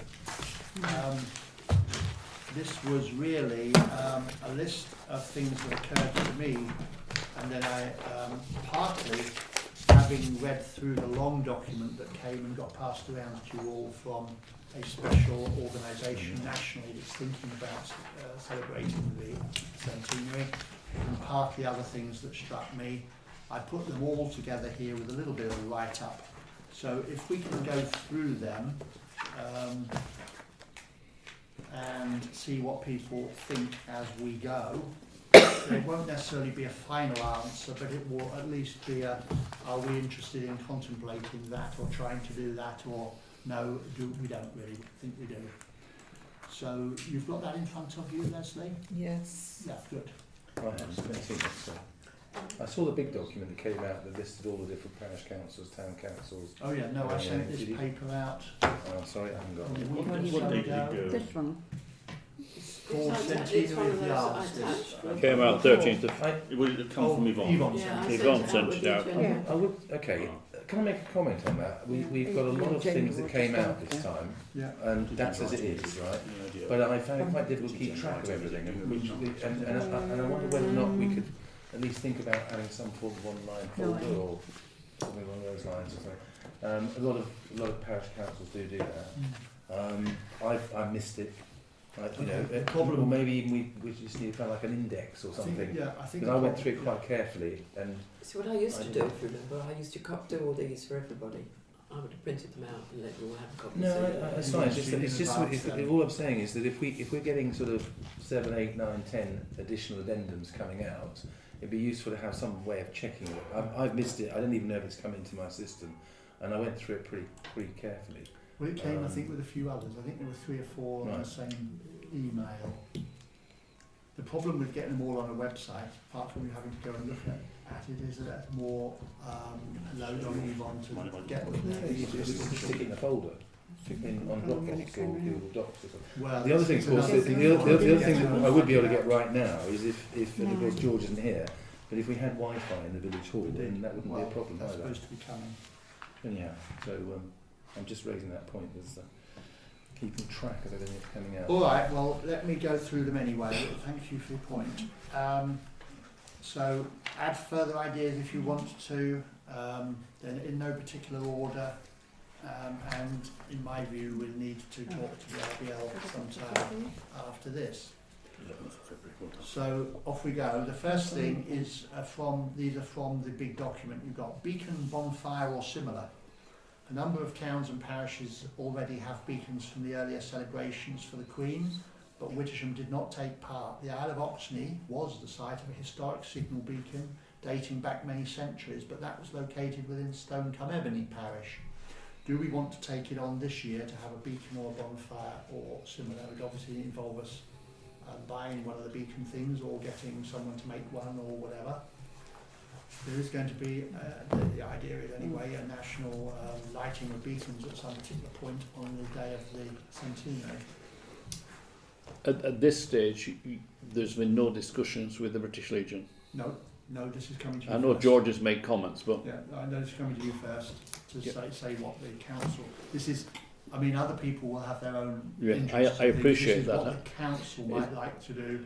I just realised when I got that document, that long document, yes, that what had been, oh yeah, it's going to be 100 years since the armistice, suddenly became, actually, this is going to be a significant, potentially a significant national event, which we may not do everything, but we shouldn't just sit on our hands through it all. That would be disobliging and somewhat discourteous to people who lost their lives 100 years ago and their relations, and to the RBL in the village. And also, as I've mentioned later, actually this village did bear a somewhat disproportionate rate of loss and a somewhat disproportionate rate of getting military crosses, which can be statistical, but that's what it is.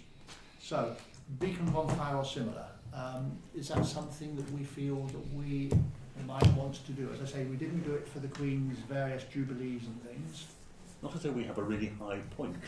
Well, we are a high point, but then we're a flat one. flat high point.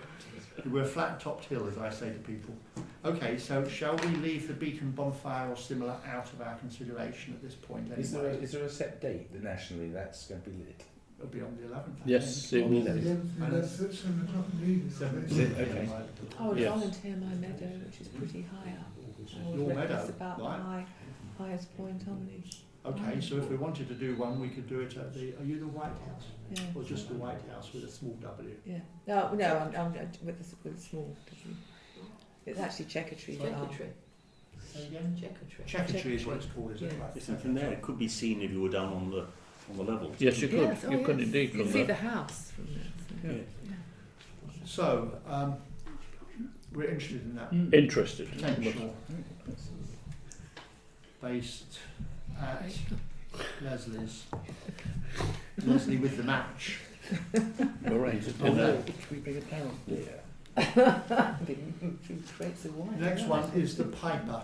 The were we able to source a piper to play the relevant music at 6 a.m. on the 11th, would we wish to join that national event, and if so, how and where? It was pointed out to me that people wouldn't appreciate that very much, but as I said, the Queen gets woken up by a piper when she's away on her holidays. Well, the only piper I know is the farmer. Sorry. That's just to start the He could start up his tractor. We could just stick with the bugler. Yeah. Well, we've got that one coming. That Okay. comes later. So the piper, we think, Given the think- fact that we're sort of we think not. fairly Despite- southerly compared to our despite Caledonian cousins. Despite your background and Wilma's at St Andrews, you don't think we should do this one? Have you got a recording? Okay, I'm putting a cross against that one. Okay. I feel the bugler is more likely to be a success. Okay. We can use the bugler Right, well twice. then the next one is the bugler. We know the village has a bugler for the normal 11 a.m. ceremony. Do we wish to support the national event at 6:55 in the evening? Well, that's probably a case of asking the bugler, Well, isn't it? indeed it is, but we've got to start off with saying, do we want to? Yes. Yes, I think so. And Yes. And would the bugler be willing to come and stand next to the that's the bonfire? next stage. Well, indeed, but that's the next stage. It's going to turn into We've quite a got to. party. It'll be at the War Well, Memorial. it's slightly ambiguous. I mean, do we have a resident bugler, or do we have to import a bugler? Well, I don't know. No, but we have a somebody resident. plays- No, we have a resident No, bugler. well, this is something that's Yes. Unless she that moves. in discussion with the British Legion. Somebody, but well, look, everything has got its order. At this stage, we're talking about what we would like to do, Yeah. if we can. Of course, we would have to talk to the RBL about it. Of course, we'd have to find if the bugler was on his or her holiday. But we know we do have one in the morning always. No, Unless I that's think we it. should. I think we should put yes to the bugler. So, Yes, I agree. Okay.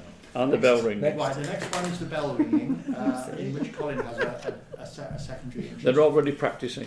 Good. So yes to the Wittersham's bells. fortunate Well, that's up to have the bell bells. ringers, isn't it? There is a question there, as I said, because I Yeah. have discussed it with David Chesson when I saw him. a week or two ago. He said, well, look, when we do a full peel, we borrow people. And so, of course, it depends if they're doing it. But there is a maybe. And there's also the other point that I've made in there, that they've got their own national bell ringing commemoration. They want to recruit 1,440 more ringers, because that's the number of bell ringers who got killed in that war, the First War, Great War. And they'd like any publicity to give them. Not at Wittersham. Wittersham might have met the requirements already this year, so... So we're keen on the bell ringing. I think bell ringers, and I think a discussion with the church and the bell ringers, and also if we get in early, they may well be able to ring people in. Indeed. Well, they said they'd have to, and that's why it's a question of whether they are all doing it. I think it would be very nice, especially we're having a beacon as well. It will be really fencing, as someone just said. Yes. The next one. Roll The next one. Yeah, the next one is a wild one. I did suggest, what about a road closure? We always suffer at the War Memorial at 11 a.m. with people screaming past and all the rest of it. I think it's a jolly good idea. Yeah, I suspect it may be too difficult and it may be too expensive. Do we have to pay for it? I think probably. But it did occur to me that maybe we should ask CALC to get NALC to lobby nationally to get the government to kick the councils to say they've got to do it. Yeah. Agreed. And I don't think anyone, maybe no one else has thought of it. I think that's an excellent suggestion. But if all fails to fails, we could just park a couple of cars. Yeah, but couldn't be a tractor. We either do it officially or on. Okay. I think what we've got to do there, happy to park a car. What we've got to do there is we've got to talk to CALC and we've got to ask KCC. They probably need several months because they have to give orders and notices and God knows what. The KCC are extraordinarily good at closing roads around here. Oh yeah. So they have plenty of practice. But they do have to go through the whole process. Mike knows well. Okay, let's carry on. The next one is the holly tree that I mentioned earlier. The application has been lodged with Ashford as agreed by this council previously for consent to remove it. We've been told that they will have taken a decision by the 15th of March. That was in early February. So. Because it's in the conservation area. And even though it's a crummy tree with two little trunks, apparently it's big enough to count. So obviously that's just carrying on. Opening in the back hedge with new planting behind, which we talked about earlier with Tony in the public session. This was agreed by the council earlier, but no work has begun yet. The plan had been to plant behind the existing hedge first and open up the gap later once the new planting was established. But looking at it now, in view of the centenary, this timing may deserve reconsideration so that the gap is made good in sufficient time while the new growth is planted behind but wouldn't be as well as established as was earlier envisaged. This would require the details to be worked out soon if the principles are agreed so that the work can get underway in the spring and the results settle down before November. Are people happy with us doing that? Yes? Good. I mean, it's just the reverse of the order of what we'd already agreed. Yes. Cleaning the memorial. The memorial is ready for its periodic clean, which should be carried out once the weather improves and before the centenary. Unfortunately, the contractor who did the work last time appears no longer to be available, and the centenary might also cause a rush of bookings, so this needs an early breakthrough. It's also noted that in recent years the memorial has become heavily stained around the outside of the wreaths during the subsequent weeks, and this problem needs to be resolved if the memorial is not to deteriorate through too frequent or too heavy-handed cleaning. There's no doubt that it does get this deterioration, this black marking around the outside of where the wreaths stood. It's made worse because where the wreaths actually stood stays pristine. There is uncertainty as to why it is. Tony suggested earlier to me that it could be chemicals coming off from the wreaths because they're plastic. I'm not sure about that. I've wondered, and I put it to Lexi, who thought it was quite possible, that it may be that because the wreaths naturally stay wet longer after rain, that it's actually the added humidity that stays in that area. But that's only total surmise. I have no idea. It is mentioned in one of the RBL things about the fact that it can cause discoloration. They're more worried about metal causing discoloration, and that's not what we're suffering. We're getting blackening. I don't think it's straightforward pollution, because pollution would obviously cover more of it. I mean, obviously the memorial discolours generally, but it's this real tide mark that you can see if you look at it, Leslie, when it's, you think in the next few days when you go by, on the front of it facing down towards, in the direction of the shop, you'll see that there's a sort of real black tide mark in a couple or three of them along the front where the wreaths have stood. It's odd. Anyway, the point is we've got to clean it, but we have also, I'm just mentioning here, we've got this anxiety about what is causing the blackening, because it makes it look bad sooner than it would otherwise. The rest of it at least stays sort of an even colour, evenish, but this is you could almost have put it on with a paintbrush, you know, it's really a black line. I would have real problems though asking the Legion to remove the poppy wreath early. And what's early mean? What does early mean? Well, they have a certain time they want them to stay there, and I think it's important for the village, and I would have real problems. Well, it's certainly important that the wreaths have got to stay there for a bit. The question is how long. The Legion's website says there's no laid down time. The cenotaph, they stay there 2 weeks. It's generally agreed between the council and the Legion. Yeah, I mean, think I there's must a certain admit, date for the we should when they have the poppy appeal going. Sorry? I should have missed some going around a number of villages this last week or two. There's very much in evidence that the poppies remained, not only in Wittersham but elsewhere. I'm just making an observation at this point in time. I did hear from Dave earlier, a week or so ago, I think it was Dave, it may have been Tony, that they tend to wait until other people take theirs down and then they take ours down, which of course is sort of just all waiting to be not the first. As I said, the RBL say that the cenotaph goes in 2 weeks. The point about the wreath laying, and obviously we need to recognise sensitivities, but the point about the wreath laying is that it's the laying. The RBL website on the ceremony of the day lists about 3 or 4 things that are mandatory in their mind and other things are not. The 2-minute silence is, although funnily enough it can be 1, they acknowledge, I'm not saying it should be, 2 sounds good to me. And the wreath laying is important. And they also say, incidentally, that the RBL is not entitled to remove them. It's only the council that can decide when they're removed. They have the RBL has no authority to remove them without the council's agreement, which is the other way around, you see. The council is in the driving seat in their minds, in RBL nationally. The council is in the driving seat for the ceremony, although the RBL generally organises it, they say, which of course it suits us perfectly, and that they, and for the use of the memorial, that's their responsibility, the memorial. And my worry is that I personally wouldn't mind how long the wreaths lasted there, if people were happy with it, so long as we knew what it was going to be, rather than it being, and by the way that they were tied up and not blowing down the road like they did this year. But I'm anxious about the memorial getting blackened, and I think that's the key.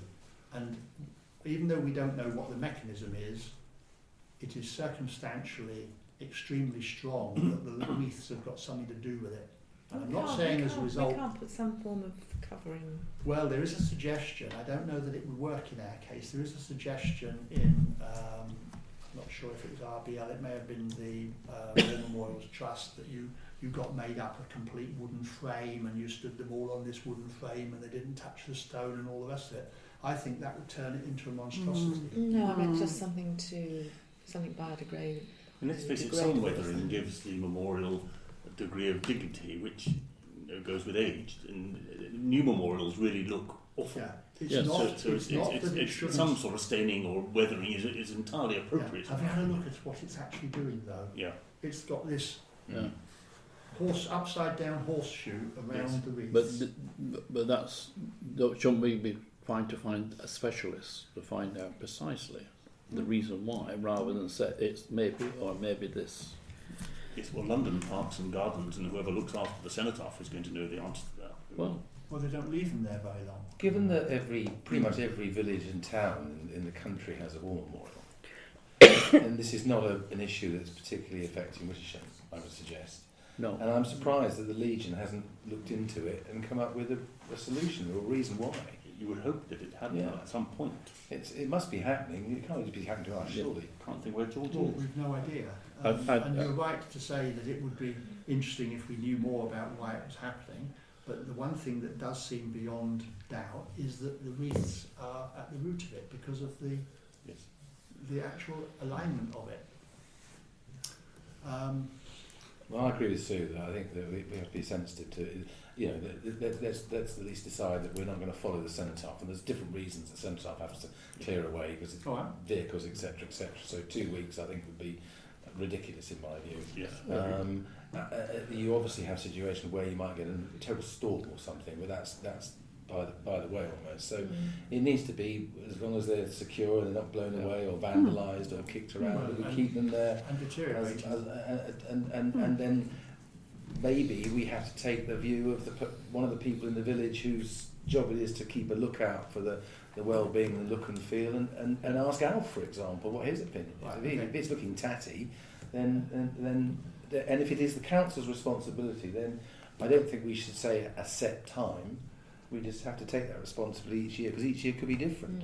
Well, it's not something that, just because it's like the 1st of January, the 1st of February. Which is also be mentioned flexible. the trouble with that, which is also mentioned in one of the website pages I looked at of RBL, or I think it would have been RBL, is that there should actually be a time, exactly the opposite of what you just said, there should actually be a time so that people know when they will be there until. Otherwise, it's, why are they this, or why didn't they that, or I understand the sensitivities, which have to be handled with care. Have we approached the Legion in the village to get their view on this? What we've had is so far some discussions. I've had informal discussions with both Dave and Tony, explaining. We'll get down to this later. I mean, it's number 15. I think that we should, because the RBL have a perfectly reasonable, proper interest in some of these things, that we should actually have an MOU between us, memorandum of understanding, because there has been a tendency in my reading, people may not think this is right and they may disagree with me, but I think there's been a tendency to feel that this is automatically in the Legion's decision making, and it isn't. It's actually in the council's decision making, but taking the Legion. Well, it's the council's responsibility, and that's where lies the decision. The council has the right to do what it wants to the memorial under legislation, but it doesn't actually have the obligation. No, I'm not suggesting that's written down. I'm not suggesting that means that we should just let it crumble, or say, well, wash our hands of it and have nothing to do with it. That would be irresponsible to the village and to everybody else, and not exercising our discretion wisely.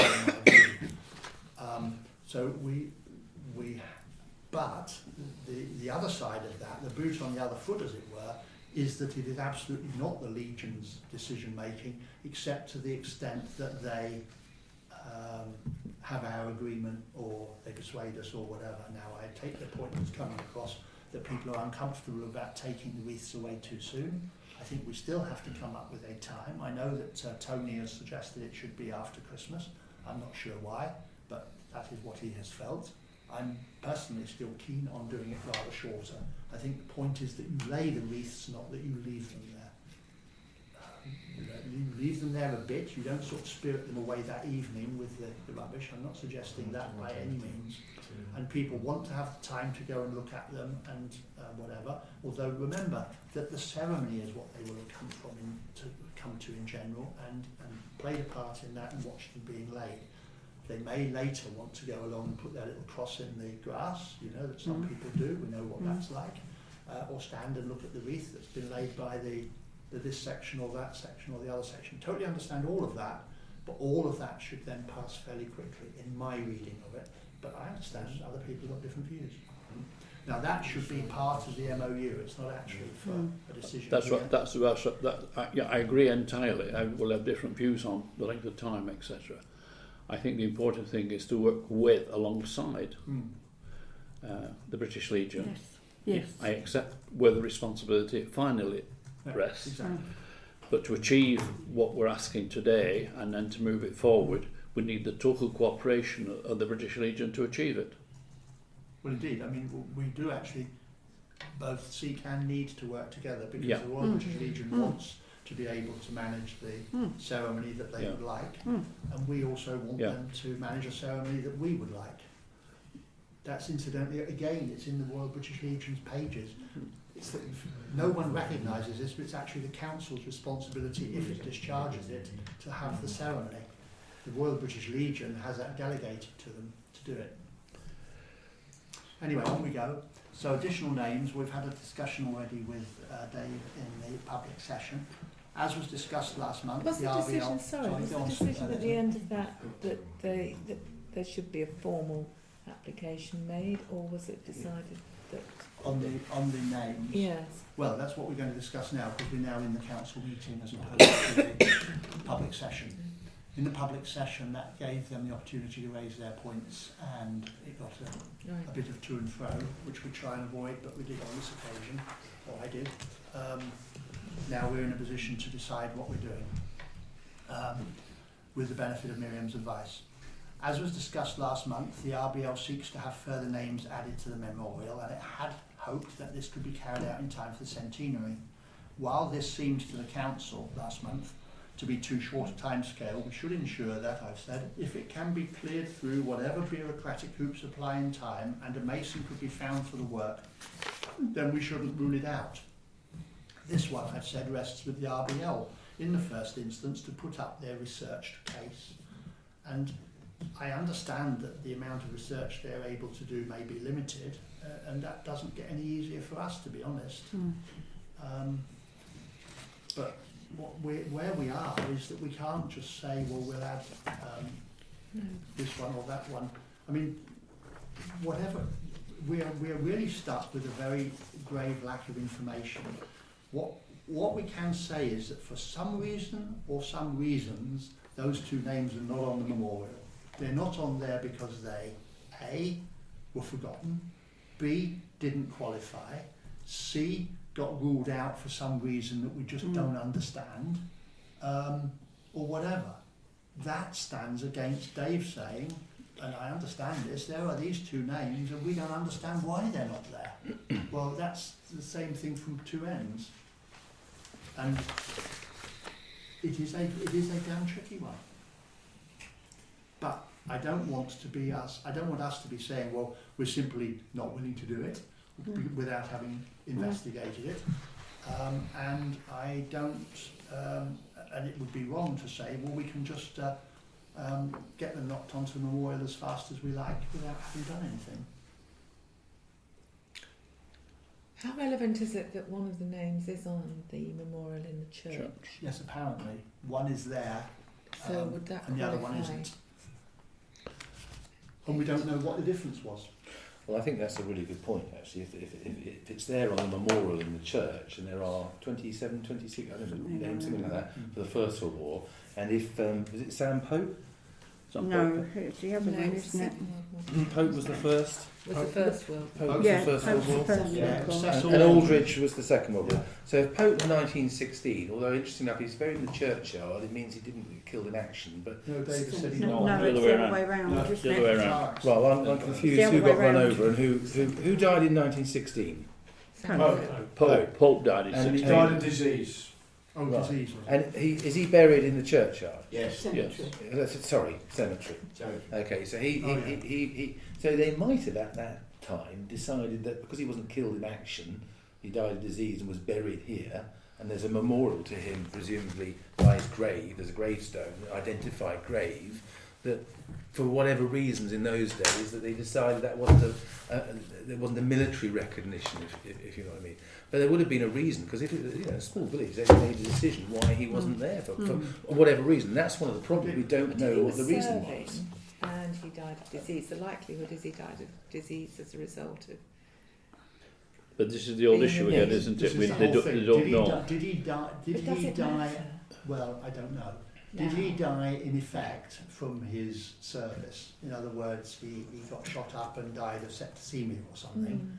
Or did he die of pneumonia I think he probably caught something in Turkey or something. Oh, if I he did, remember correctly, absolutely in right. 1916. Absolutely And, right. I mean, I think medically, I think it's probably recognised more now than it would have been at the end of, say, the Second World War.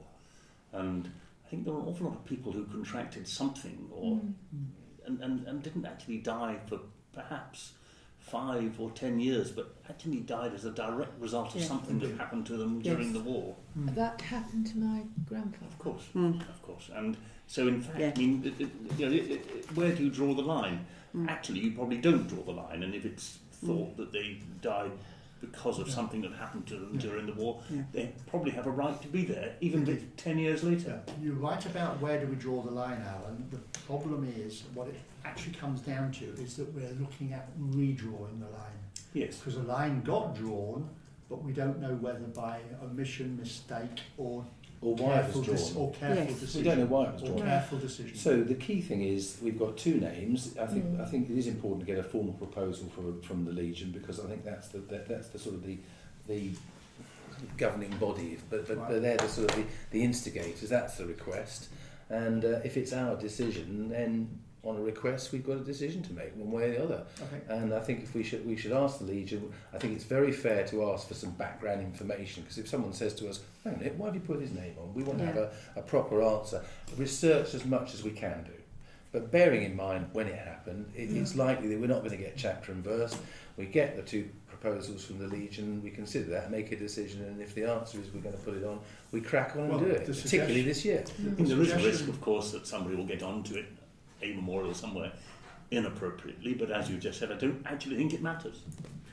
I couldn't agree The more. website on the subject, and Tony gave me a page that I'd already found myself, which is RBL on adding names to memorials, suggests that we talk to things like Commonwealth war graves, although in that case that's probably ruled out for the one in our cemetery, because their interest is probably if he's in a different grave of theirs, but whatever. I mean, at this stage, depending on what the RBL here has got, we obviously need full names. We need date of birth if we can. We need military number if there is one, and things like that before we can even start. Yeah. But isn't it also at the end of the day up to us as a village if we decide we want to honour these people? That's right. Exactly. You know, and if we do, who's going to turn around to us and say you're not allowed to do it? Indeed. Who knows? Let's just go back to the thing we gave. And by the time the name's up, it's too late. Yeah. Their name's up there. It is. You can't fill the thing in again somewhere or other. This thing. I mean, one of the reasons, of course, that people aren't on memorials is that they were shot for desertion or whatever, but these days we would actually be sympathetic to that, and they would be added anyway. That's right. That's right. I mean, yes, it might be he didn't actually die of disease. You never know. Indeed. It could be the sort of the euphemistic term. You might want to check if there were specific criteria for inclusion on the war memorial, and that there were no legal requirements or legacies attached to the site of the war memorial which might affect any proposed additions. And it later says, researching the names, before adding any names to the war memorial, you should research all the names, dates, facts and details, make sure they're correct, especially spellings. Useful sources for research include local and regional libraries, including contemporary press reports, local and regional archives, appeals for information and material in local press, regimental bodies and their records, the Commonwealth War Graves Commission, the National Archives, the National Kew. Okay. Well, presumably the Legion will have access to that, so if we ask them to do that, that's I mean, Tony's just given me that page, but I had it already. I mean, I sympathise with Dave's point that he thought that everything was in place because he had said, oh, by the way, can you just organise to get these 2 names on there? I don't remember that. It's certainly been knocking around for a while as an oral, but that was an oral, yes, we would like to see that done, rather than, okay, here you are. I don't think we can go any further, as you just said, without having something rather more than we have got. And we could fund it, could we? It We're would entitled be more expensive than we think. Probably. We're entitled to fund it. Yes. I think it would be the appropriate action to take on behalf of the Parish Council. We can have a whip round. So are we the talking beacon. about research now or That's the what we can engraving? That's what we'll do. We'll have a whip round. at the We're beacon talking about the lighting. research It's at this PFR. stage. Yes. If we get a Self-funded. Sorry, proposal, what are you saying, Colin? I'm saying is we get a proposal from the British Legion to take this matter forward on behalf of the Parish Council, we should consider financing the research to enable a decision to be made personally. Yes, okay. I was talking more about the masonry. Yes, I know you was. Is the research going to cost money? Who's going to It charge may for cost it? going up to it may cost going up to Maidstone or that. No, it shouldn't cost a great deal of money. If we get the information, But the masonry wouldn't be cheap. no, I know the masonry wouldn't be cheap, Thanks for But coming, we- Lee. Bye bye. but we need the detailed information to enable us to research the bit. Okay. If the British Legion come up with a proposal with all the information that you was Or as requesting, much as they can get. As much as they can. Yeah. they can get. Well, we will put it on the agenda next month, and Yeah. they can come to us. Well, they need If to let they the park will have do in it, advance. I will attempt through some of my contacts to see if we can establish some information about these two gentlemen. Right. Okay. Excellent. Good. But if the Royal British Legion can give us what they can, Yes, right, please, yes, please. and we will put it on the agenda next Before I have month some to discussion. start trying to move forward. Right. Okay, that's additional names. If we can do it in time for the 11th of November, Yeah. we will. We should try. Thank you for coming. Okay. The next one is possible gates, which was mentioned in the public session. A suggestion has been floated within the RBL branch that gates might be added to the hedge line at the rear of the memorial to commemorate the centenary. Brigadier. Although this idea is only at a preliminary stage, the council will wish to bear it in mind, I suggested, while recognising our desire to improve the silhouette of the memorial and to open it up as part of the green behind it, rather than leaving the memorial orphaned within the street scene as now. That's what I was saying earlier. That remains my view. I don't know what other people's views are. I don't, by the way, know where money would come from for the gates if they were to be sanctioned. Quite. Bear in mind, of course, all this is on parish council land. The green. Well, it was just something that George mentioned. He just said that it was an idea. We've he'd got put nothing forward. else, That's have what I we? heard. Yeah. But it's, you see, it's been discussed in the Legion. This is the thing. And George has mentioned to us that he had that idea. George, I think, had the notion of wanting to commemorate the First War, 1418, by putting them up. Yes. My reaction to that, I think, rather, is that the War Memorial already commemorates the 1418 war, and that's why it was erected. And I'm loath to put an obstacle in the way of joining those two spaces together. Which gates will do? And I mean, you know, you're looking at, I mean, if they've got to be memorial, they've got to be metal gates, which means they've got to be forged, which is, I mean, I don't know that we're going to be in a financial position to do that unless we had a donation. Indeed. But I think that whether or not we could get the money for them, I think that it would be undoing what we're trying to achieve, when we agreed before. I find it difficult to even contemplate what these gates might or might not look like. I mean, we didn't sort of 6 foot, 3 foot, watertight. You know, I would say that's going to cost us probably between £2,000 and £3,000. And you've got to look at the opportunity cost as well. You know, if we've got £3,000, what should we? Is that the top? No. Is that the top priority?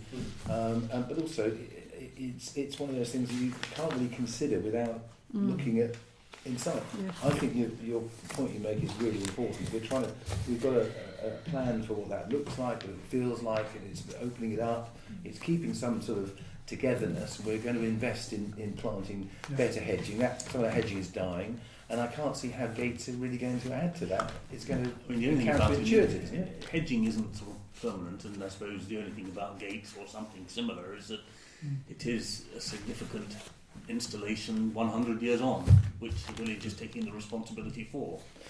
Wouldn't you rather spend the money on getting the War Memorial fit for purpose and cleaned and looking really good? Yes. And, you know, if we had money in the kitty, then we were looking for ways to spend it. It wouldn't be a bad idea, but I'm more worried about that rotten flagpole falling down on someone's head. Of course, which is right next to the War Memorial. Yes. You know, it's a delicate balance, isn't it? Right, so It's the funny, isn't it? I never possible noticed these dates things. we're not. Do now. Walk carefully. Well, I said we need to bear it in mind, but, and I think that's where we are. We're not sort of. If we were going to do jumping- it, we'd we're have not to move jumping quickly, at that because one. there's no point in doing it, No, in 5 years' time. But whatever. Well, that's not quite true either, in the sense that the warmer oil didn't go up for several years after the war. All right. But, you know, we're not jumping at it. The airship mooring site memorial, you had this long email that's rather dense. I realised later that I hadn't read it correctly. It told me about this memorial plaque and sent me to the website. I went to the website and found this very nice big stone memorial and thought that's what they were offering. It isn't. No. What they're offering is a stone plaque, which is an inch thick, or inch and a bit thick, and a foot round, which has to go somewhere. Now, I'm not knocking that, but it's not actually the... But where would it go? On the gates. Well, my feeling was... On the new gates. Yeah. My feeling was, and this was only my sort of top of the head job, that bearing in mind, and by the way, we may still be able to get one, if it was going to be one of those granite plinths, that it could go inside the green, around from the break in the hedge. In other words, if you went through there Is this? and round into the green, Sorry, you would Mr. find... Chairman, is this RAF Wittersham? No, Oh right, sorry. no, it's an I'm not- airfield memorial. Right, it's not item 10. Wittersham Airfield. Oh, we're Yes. past there. Yeah. Because he does refer in his note Yeah. to RAF Wittersham, which started in 1918 and ended in 1918. Well, it was And I looked at the arrow on the map, and it's right over the house, just down from Colin Willits. I can't remember the name of the lady who lives there. Yes, that's the name of the house. I don't know. But it's That's not further the back lady. into the field. Yes, so the problem is putting a plaque there. No, he's not going to put the plaque there. That long Because thing they that will they see sent it. us... What exactly? No, the long thing that they sent us said, we know that there's no point putting it in the middle of a field where no one will see it, so you can put it somewhere else in the village. And the obvious place will be by the War Memorial. And by the War Memorial equals just on the back, once it's open up, as you go into the green, if it was one of those nice stone things. Now, I'm not sure, he says how important Wittersham was, but we couldn't get one of those stone things. They're very keen to lay this stuff out. More interested in gates, are they? You might need a gate to go on. Well, that's what I suggested. Yes. I mean, Actually, sorry, yes. You think the airfield memorial gates, not Yes. not the It's just kind of- 1914-18 I gates? have a slight problem with if in putting a plaque up to commemorate something that's in a different location. Well, what he has said is in his log. I mean, if you read it all, it's very. I tedious, have. but I did. I read it It because I read it explains again, that it and I'm very explains that- sorry. He was explaining that owing to ill health, Yeah. he had to get the email out very quickly, Yeah. which explained the inconsistencies in it. It did explain that he'll have the website address on it, and when you look at the website, as you already did, it says where this airship mooring place was. But he wants it to be where people will see it. I mean, this is a charity that has been given £5 million to do this stuff around the country. I don't know where from. And that's on the Charity Commission website, so I think that's true. Or certainly reported to them. Right. Whether we can get a proper stone thing, which is, you know, it stands all on its own, or whether it's just a plaque that's got to go somewhere else. You know, I mean, the plaque can go in the village hall in their mind, but that doesn't seem to make any sense. I think it ought to be somewhere near the memorial, because we are memorialising. So anyway, can we just agree at least that we will enter into discussions with said ship, mooring, the run, whatever, charity? Maybe we should ask the Legion again, as it's RAF Wittersham, if they have a view on where it should No, I was be. in the army. Okay. The RAF was for So, I mean, that he says can certainly be done this year, so it will be done in time for the centenary.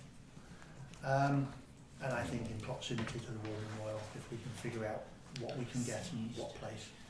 Then the next one is the Memorandum of Understanding. I've suggested, I think, that we ought to seek to have one. It is a way of trying to structure our discussions and our differences of view. As I put here, recognising that the Council's overall responsibility, including the memorial, while the RBL branch arranges the format of the ceremony.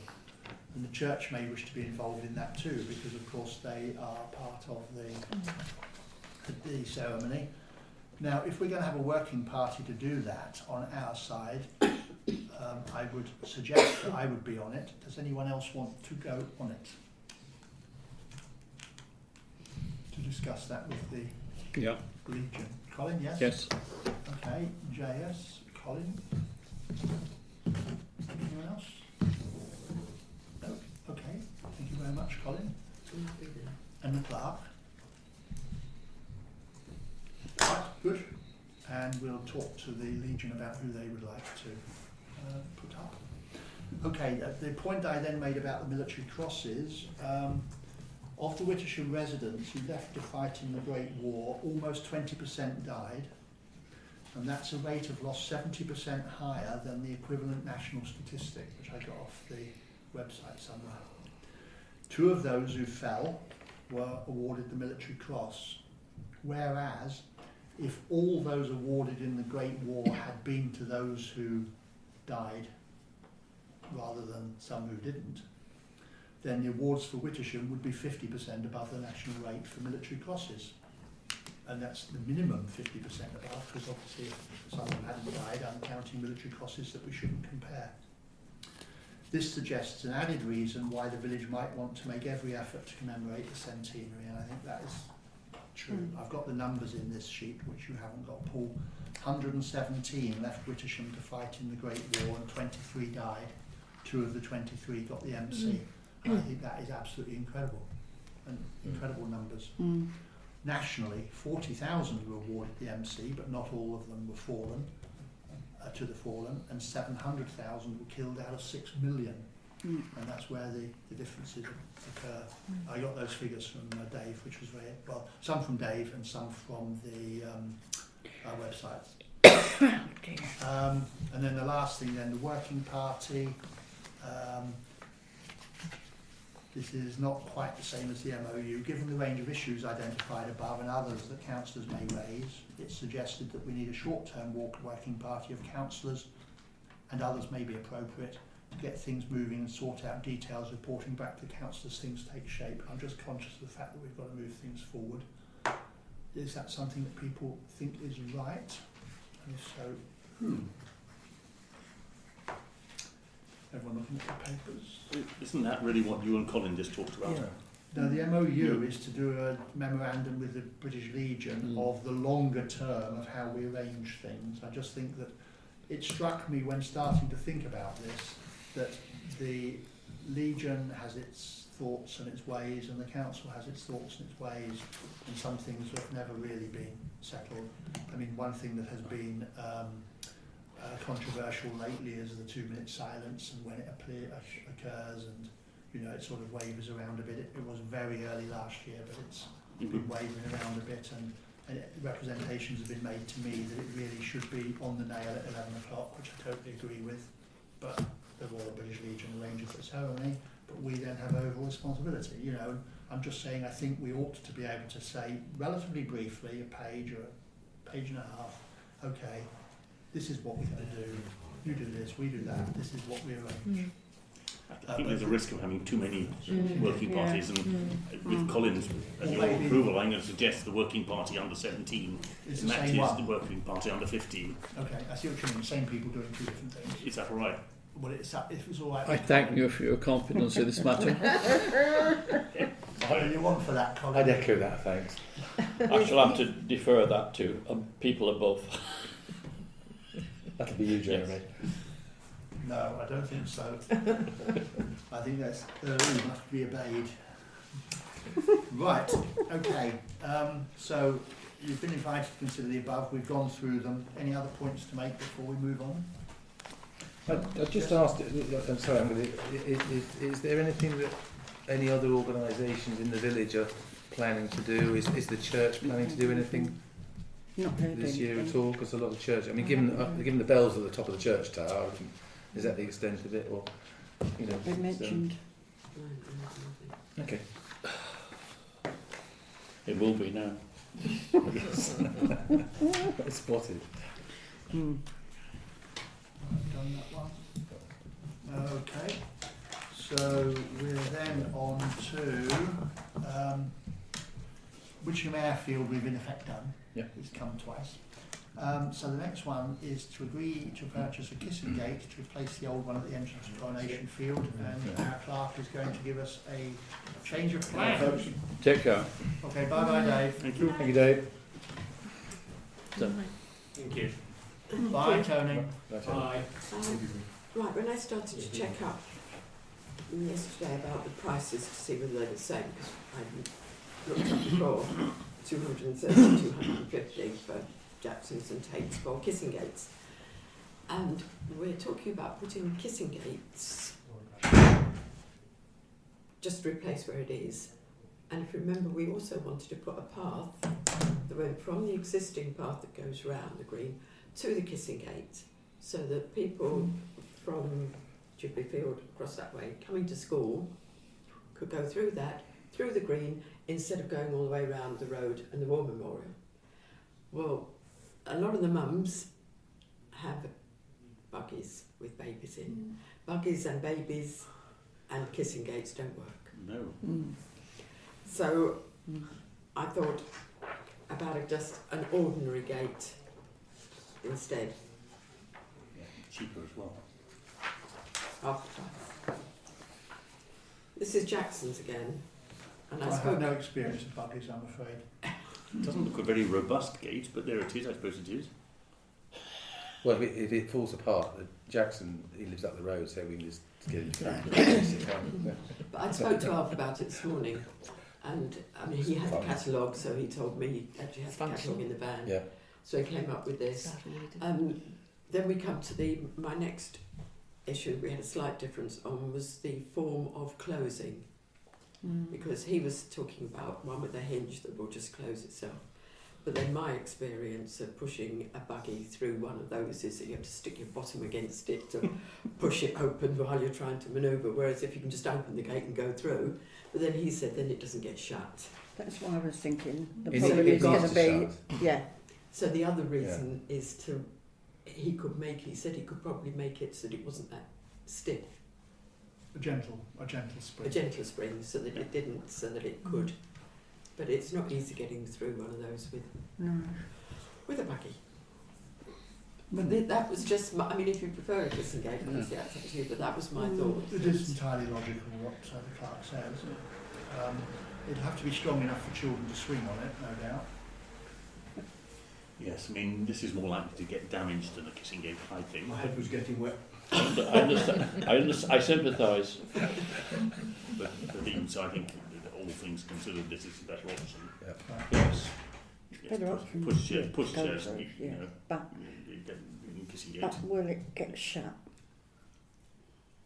Mm. Is it not possible to have one of those that On the shuts self-close. themselves? Do you know what I mean? Yes. Well, that's what On we're the going spring. Yeah, Is on that- the spring, yes. that But would be Yvonne was spring, trying to yeah. describe the delicate manoeuvre Yeah. that you, As long as you don't get I've- stuck in the middle. But which we won't ask you to But- demonstrate. it's more the safety, isn't it, having it shut after them? Yeah, I think we should go one of those with an Okay. automatic Yeah. spring on it to shut it. Yeah. Yes. I'm just not too strong.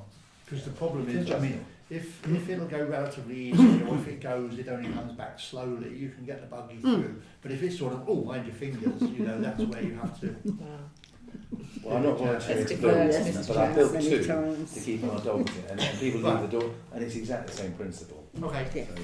so, So we're talking, it's either a metre, Yeah. almost a metre high, or I think the next one is, what this one is 1.15 metre high. yeah, that's No, all right. Which- a metre, well, a which- metre, a a metre We sufficient. don't want it That's to be what I thought. higher than the hedges. No. No. No, we Go for a don't metre. have on the hedge, do we? Metres all right. Mm-hmm.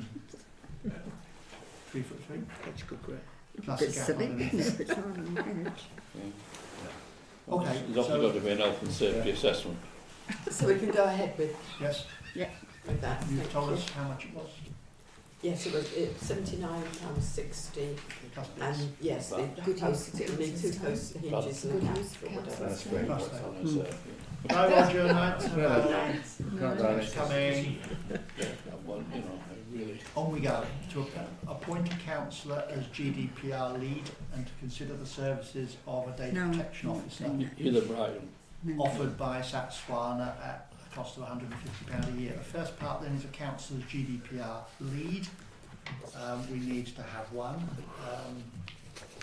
My suggestion, in his absence, so he'd have to be asked. I agree. I thought you'd asked him Yes, formally. we're both for that. Yeah. Well, it makes sense to have the same for the village Did I hall. ask him before? You asked him at the Yes. last meeting. Well, only that he went to the meeting. He went to the meeting, went but to the I, workshop. but I thought he made a comment as effective if nobody Yes, else he is is. interested, He he did. would do. Okay, He good. did, definitely. Good, okay, that's all settled then. Yes, I remember that as well, Colin. But it was his. I think it was you his need certifying suggestion that on. one be appointed. It was his suggestion. He's got the job. It's fine. He got the we job. Have, we have Yeah, to we've appoint all one. said yes. And the Um, second thing is they're spending £150, isn't it? In the first year. Where does Yes. that Swana come from? The suggestion, by the way, because they're an interesting company. They're sort of one man Yes. band set up by Was it King County Paul Council? Jones, Hmm? Paul Jones and Ian Smith are the two that is director. Colin is the only director this company's had. Well, it was Ian, Paul Jones. They're over in Surrey. They did the presentation at the Calc. Calc conference, isn't it? Yes. They've got a deal with Cal. And Yeah. Calc are using them. And Calc were using them, aren't they? 150 is the bronze level, isn't Yes. it? Yeah. That's all we need. That's Yes, all we need at yeah. this stage, Paul. And I did check with them Yeah. because on their blurb they said that you would have to do a foundation course thing Yeah. which they'd Yeah. charge you for. Yeah. What do they charge for that? Yeah. But Yeah. that's apparently because I was there at that, I've already done it.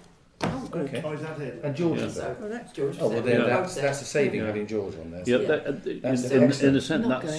going. But you see, when I would be the Great. one that would be Yes. Okay. because it Heat becomes Yeah. I'll be lightning It's- on the legs. yeah. Is... Because It's- it's It when would be you get doing with one breakfast here. computer and one person, Yeah. so it would be me rather.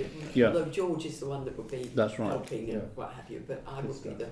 the contact with them, and it I- would I- all be done via I think this. that's very reasonable. I mean, in one of my other lives, it's going to cost us far more. Yeah, sure. Yes, Well, yes. The advice from the two that went on the course, George and Yvonne, was that we can't really do without, No, you can't. and that therefore this is the cheapest way of doing it. It is. It is. My anxiety is it may throw up an awful lot of grief, but on the other hand, we're rather stuck because we have to have a DPO. You've got to have it by a date in May, haven't you? May the 25th. 20 years is the day. Okay, so we've agreed that. Yeah. Okay, and George is taking that role on. Good. Good The job. next thing is the annual parish meeting. This is something we have to have every year, Leslie. Mm-hmm. In fact, there were two which used to cause endless confusion, but I think we've got our minds around them now. The annual parish meeting is required by legislation, and it's a meeting with the parish, the residents, which the parish council then hosts in effect. And the usual pattern is that they hear from the county councillor and the borough councillor and me on the three reporting on the things, but they can then ask questions, make comments, whatever. It's like a public session without a council meeting, if you like. Well attended? Fair. Well, we had it in here last year and we provided refreshments. We had about 30, didn't we? 30 odd last year. Yeah. 35. Oh yes, yes, because we invited Sometimes people that it's well have done attended. things. Yes. Mm. So that's the people annual would never parish come. meeting, and we have them in April because 1st of May, give or take, is then when the election period comes up, although that's Right. next year. There is a completely separate meeting then afterwards in May, which is called the annual meeting of the parish council, because the parish council has to have an annual meeting at which it lays out jobs and things. Yes. And that again is a requirement. Right. So when are we going to do it? In April? You did have a date in mind, didn't you? Well, Friday was the day when the village hall isn't Right. used. Won't get many people on the Friday. Friday's not good. When did we do it It's last not good. time? What did we have? What was the date last year? 19th of April, 20th of April. Well, 20th of April is what I got now. 20th. Thursday. It was a Thursday is the Thursday other. last year. Thursday the 19th of April is the equivalent day this year. Yeah. 2 days before the Wittersham Festival. Music Festival.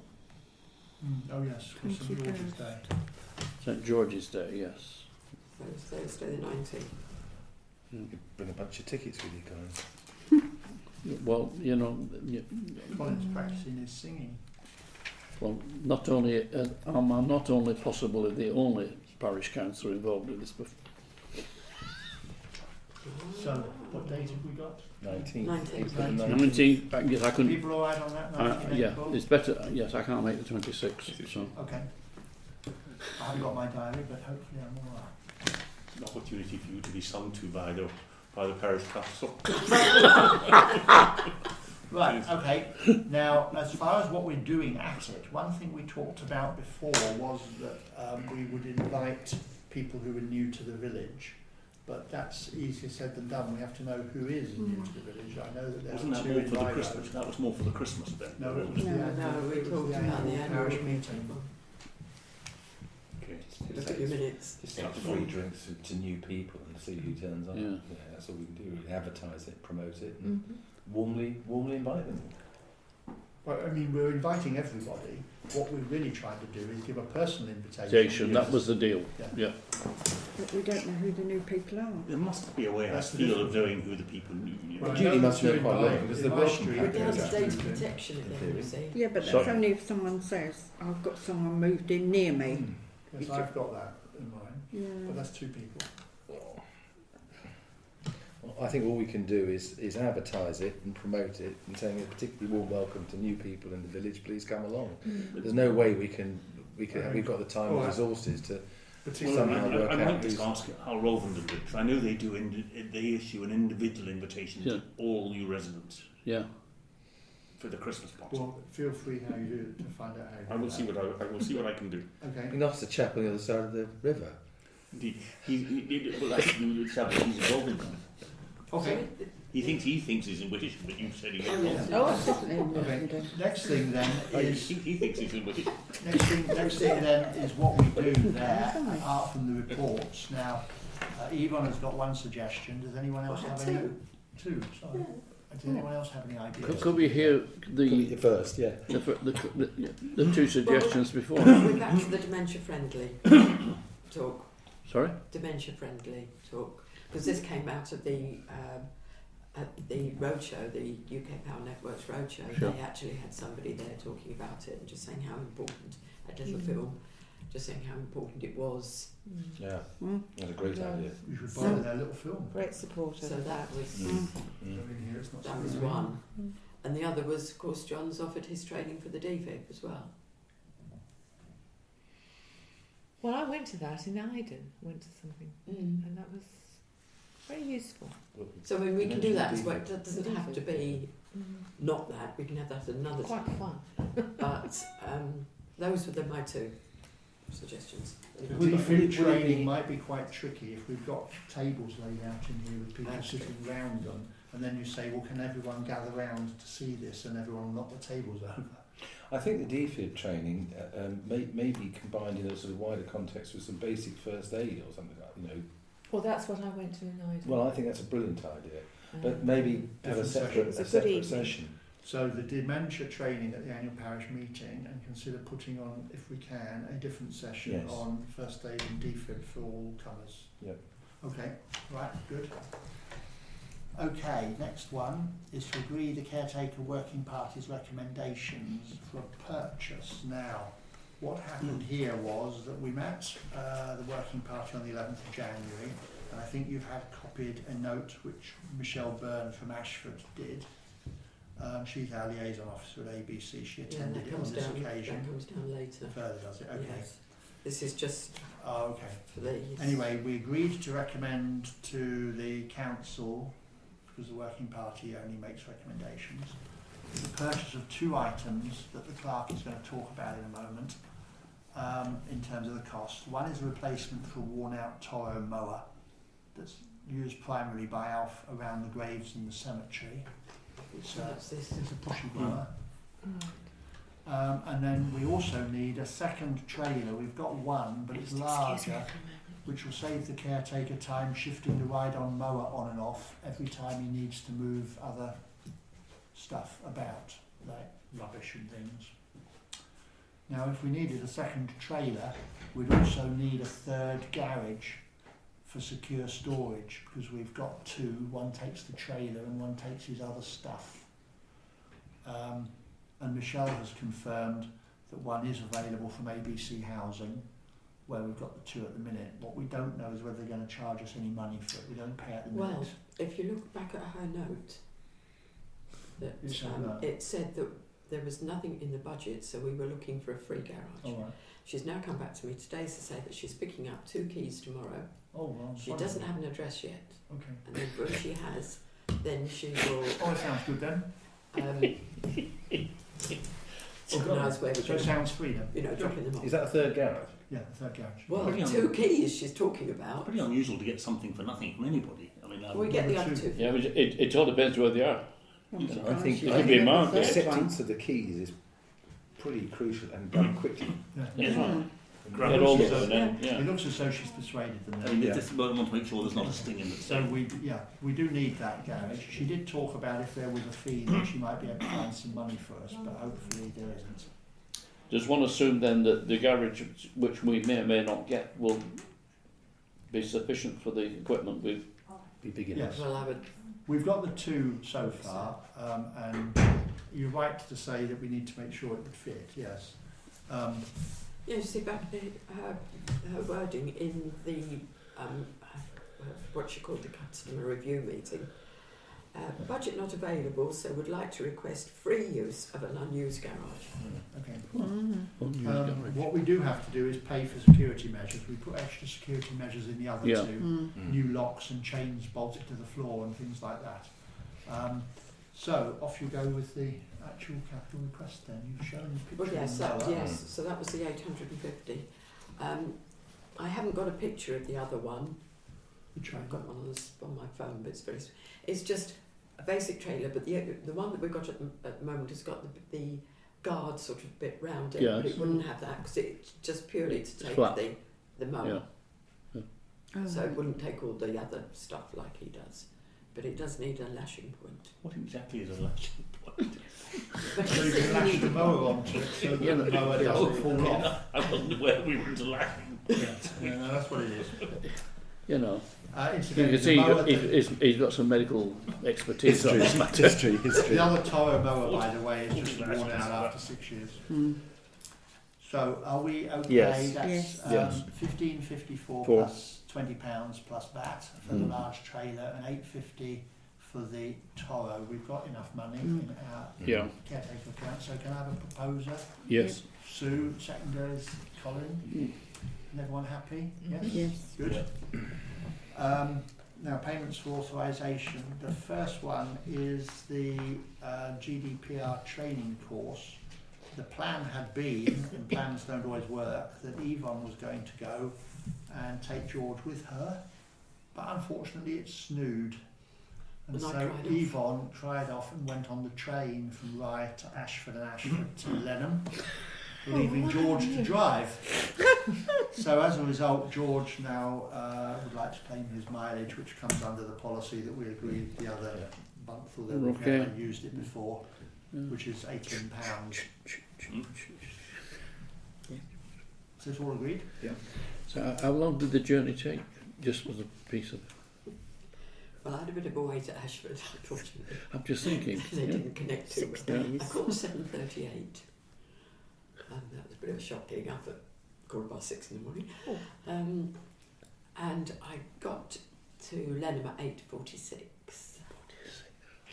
And then the thing started at 9:30. So I had a slow wander because it was about a quarter of an hour, 20-minute walk from the station. Yes, yes. In the snow. In the snow. I had my walk, and if I was right, it was, you got that much Yeah. snow at Lenham, nothing at home but that much. And although George drove, and he said the road was okay, coming back he said there was an accident on the hill, because going into Lenham it's narrow. Yes, yes, right, that's right, yeah. So he said it was bad there, so I'm glad that I did what I did. Yeah, Right, well, the council will pay for your timidity. £14.50 it cost me to go by train. And you're going to claim that. Plus 3 coffees and a bacon sandwich. Yeah, that'll come in on Get your... George ate your sandwiches in the car.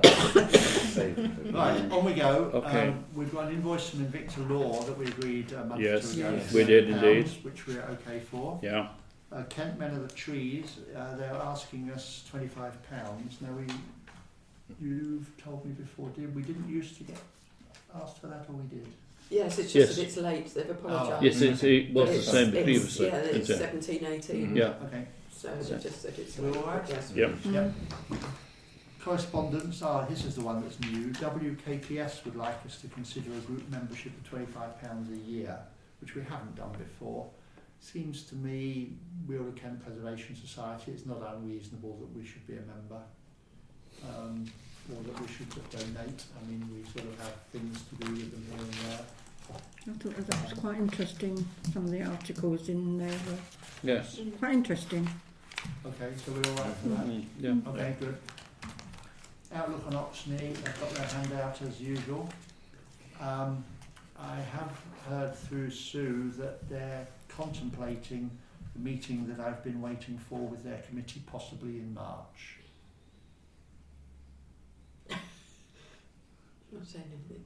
No, we're waiting to hear if it's confirmed, aren't we? But anyway, they want a donation. That's they do, that's yes. an annual. They should The have usual one. twice a year. Sue's not able to speak on that. Yes. Do Well, we know?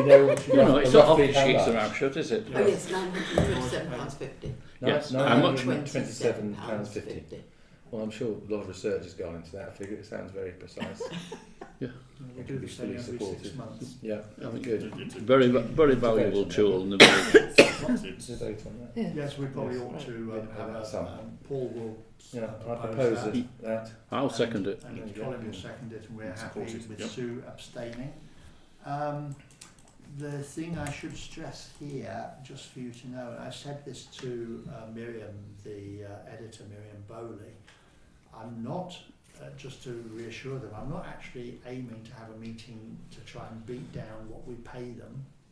I'm certainly not aiming to put it up, but I'm not aiming to beat it down. I just want to see, we've done this, every 6 months for the 6 years I've been here, and I just want to see if there are things that we can do between us that would help improve things, make them easier, make them more efficient, give them the opportunity to offer extra things or whatever.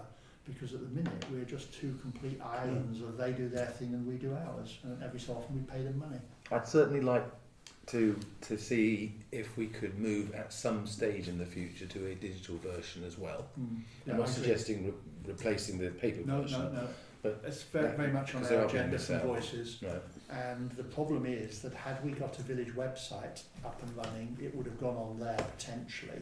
The trouble is that we've never had a volunteer to run a village website. We don't just put it as a PDF on our own. We didn't want to, and they didn't want to, because they don't want to be allied too closely to the council. They accept the money, but otherwise want to be independent. And it's safe. Remember, it's Stones as well. And we don't want editorial control. No, they no, don't I'm want not to suggesting appear it. to be under someone else's editorial control. So there are sensitivities, and those sensitivities have erupted in the past, as I'm sure Well, everyone the knows. simple answer is you can get a no-cost website purely for that to be published on. The risk Very is easy. that one of us would come, Jeremy would come, the Rupert Murdoch competition. Rather than the Maxwell. Gosh, you live dangerously. Right. Okay. Don't go boating. Definitely not the Maxwell. Okay, so that's where we are on Outlook. We've agreed the donation, and that's what my feelings are, and we'll see. I mean, it may be nothing comes out of it, but I said I would do that a while ago. Spend an evening somewhere.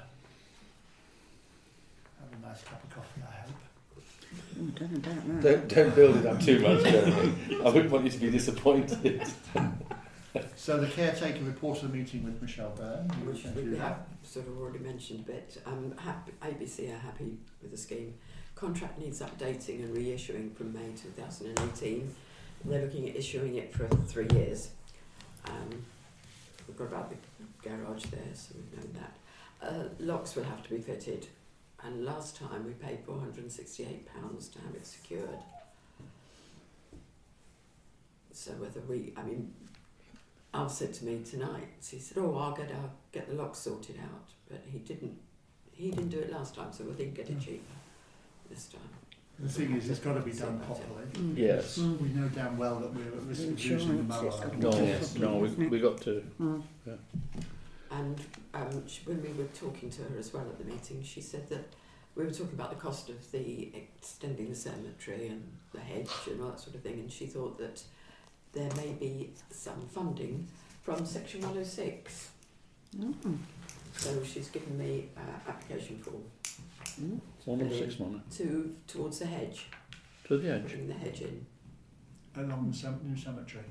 Yeah. We've also got to look into whether there are grants for planting hedges. There seem to be the possibility Woodland Trust. of getting, that. What in fact is... And there are government funds as well, I think, through DEFRA. One of my other lies had just agreed to the project in Shadow Access and to the Woodland Trust to actually provide all the edging.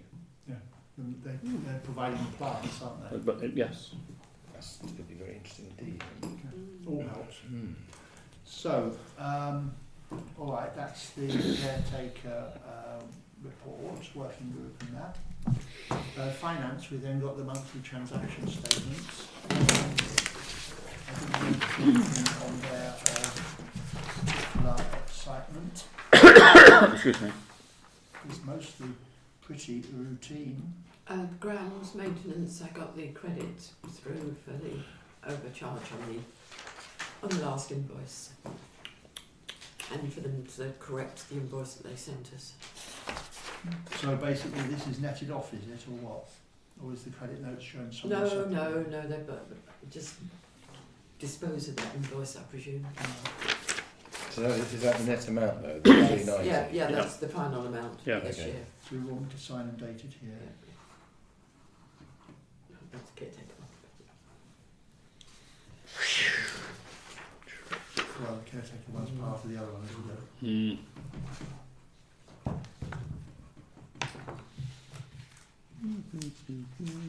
Okay, that's done, thank you. So now we are on to, we had a decision on Tile House Farm, the erection of one detached house. Stayed on routine system.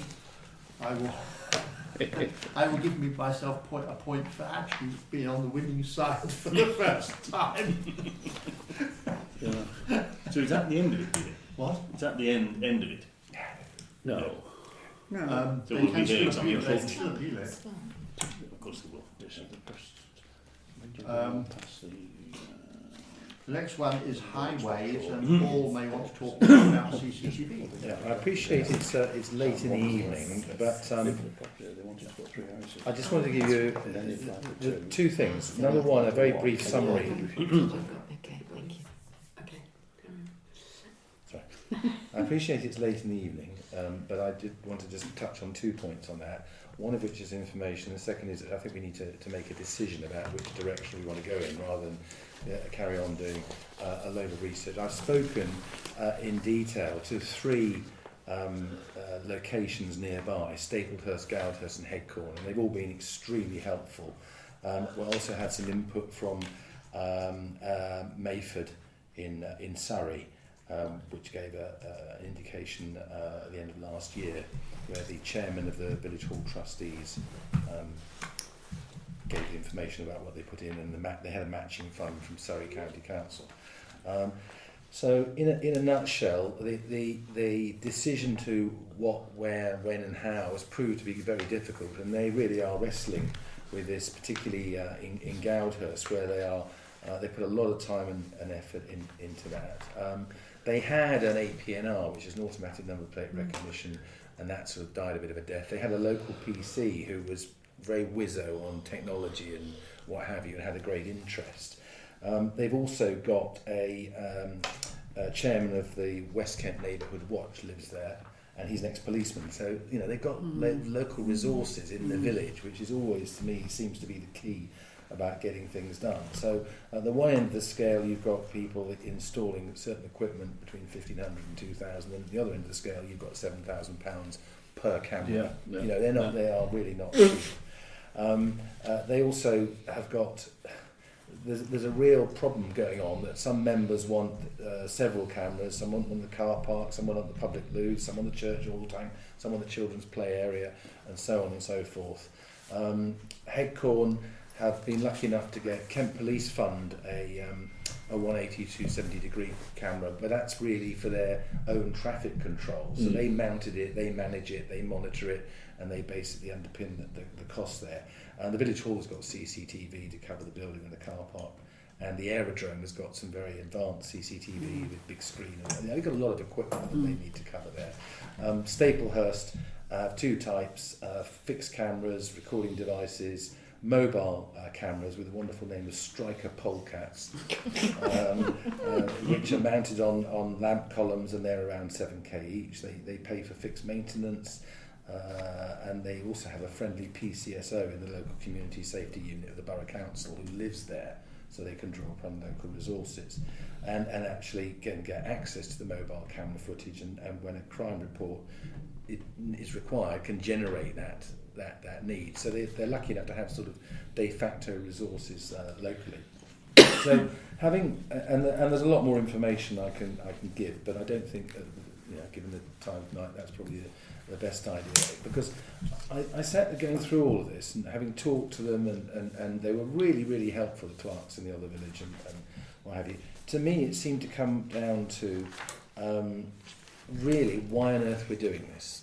Now, several people have asked, and something was published on the Nextdoor website, what's going on, why isn't something happening, have you, and I resist the inclination to say, well, we're going around knocking on every door and asking for £5 a head in the parish just to raise it, because it's going to be expensive if we do that. But more importantly, we have to decide, why we're doing this and what's the cause of the problem. So in summary, there are three clear needs that I've got from talking to the other parishes. One is crime, gathering evidence post-offence.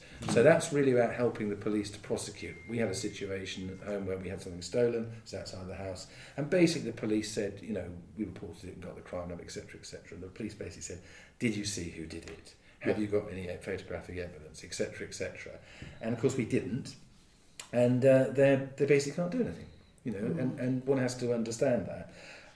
The second thing is what some of the villages and parishes are called pre-offence deterrent. So when they put this up in Downhurst, they managed to significantly reduce the what they call the, I can't directly quote it, but it was the rowdy elements, if you like, the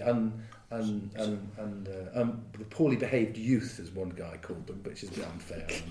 But the fact is, it did reduce antisocial behaviour. So the second reason is, it's making the chancers think twice.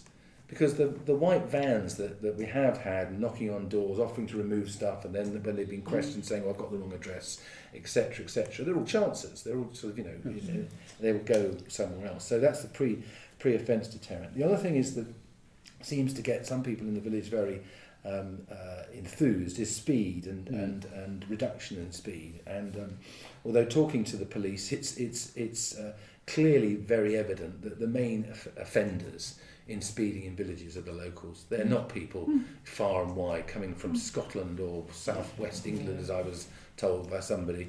It's actually locals, because people who don't know the area, the police will say the cars parked on the road and the bends you've got by the shop and the pub and what have you are actual physical reductions. People can't literally speed through there. So it's it's all around local commuter speed reduction and back behavioural change. So those are the three things. Is it getting the evidence when something has happened? Is it preventing and discouraging crime in the first place?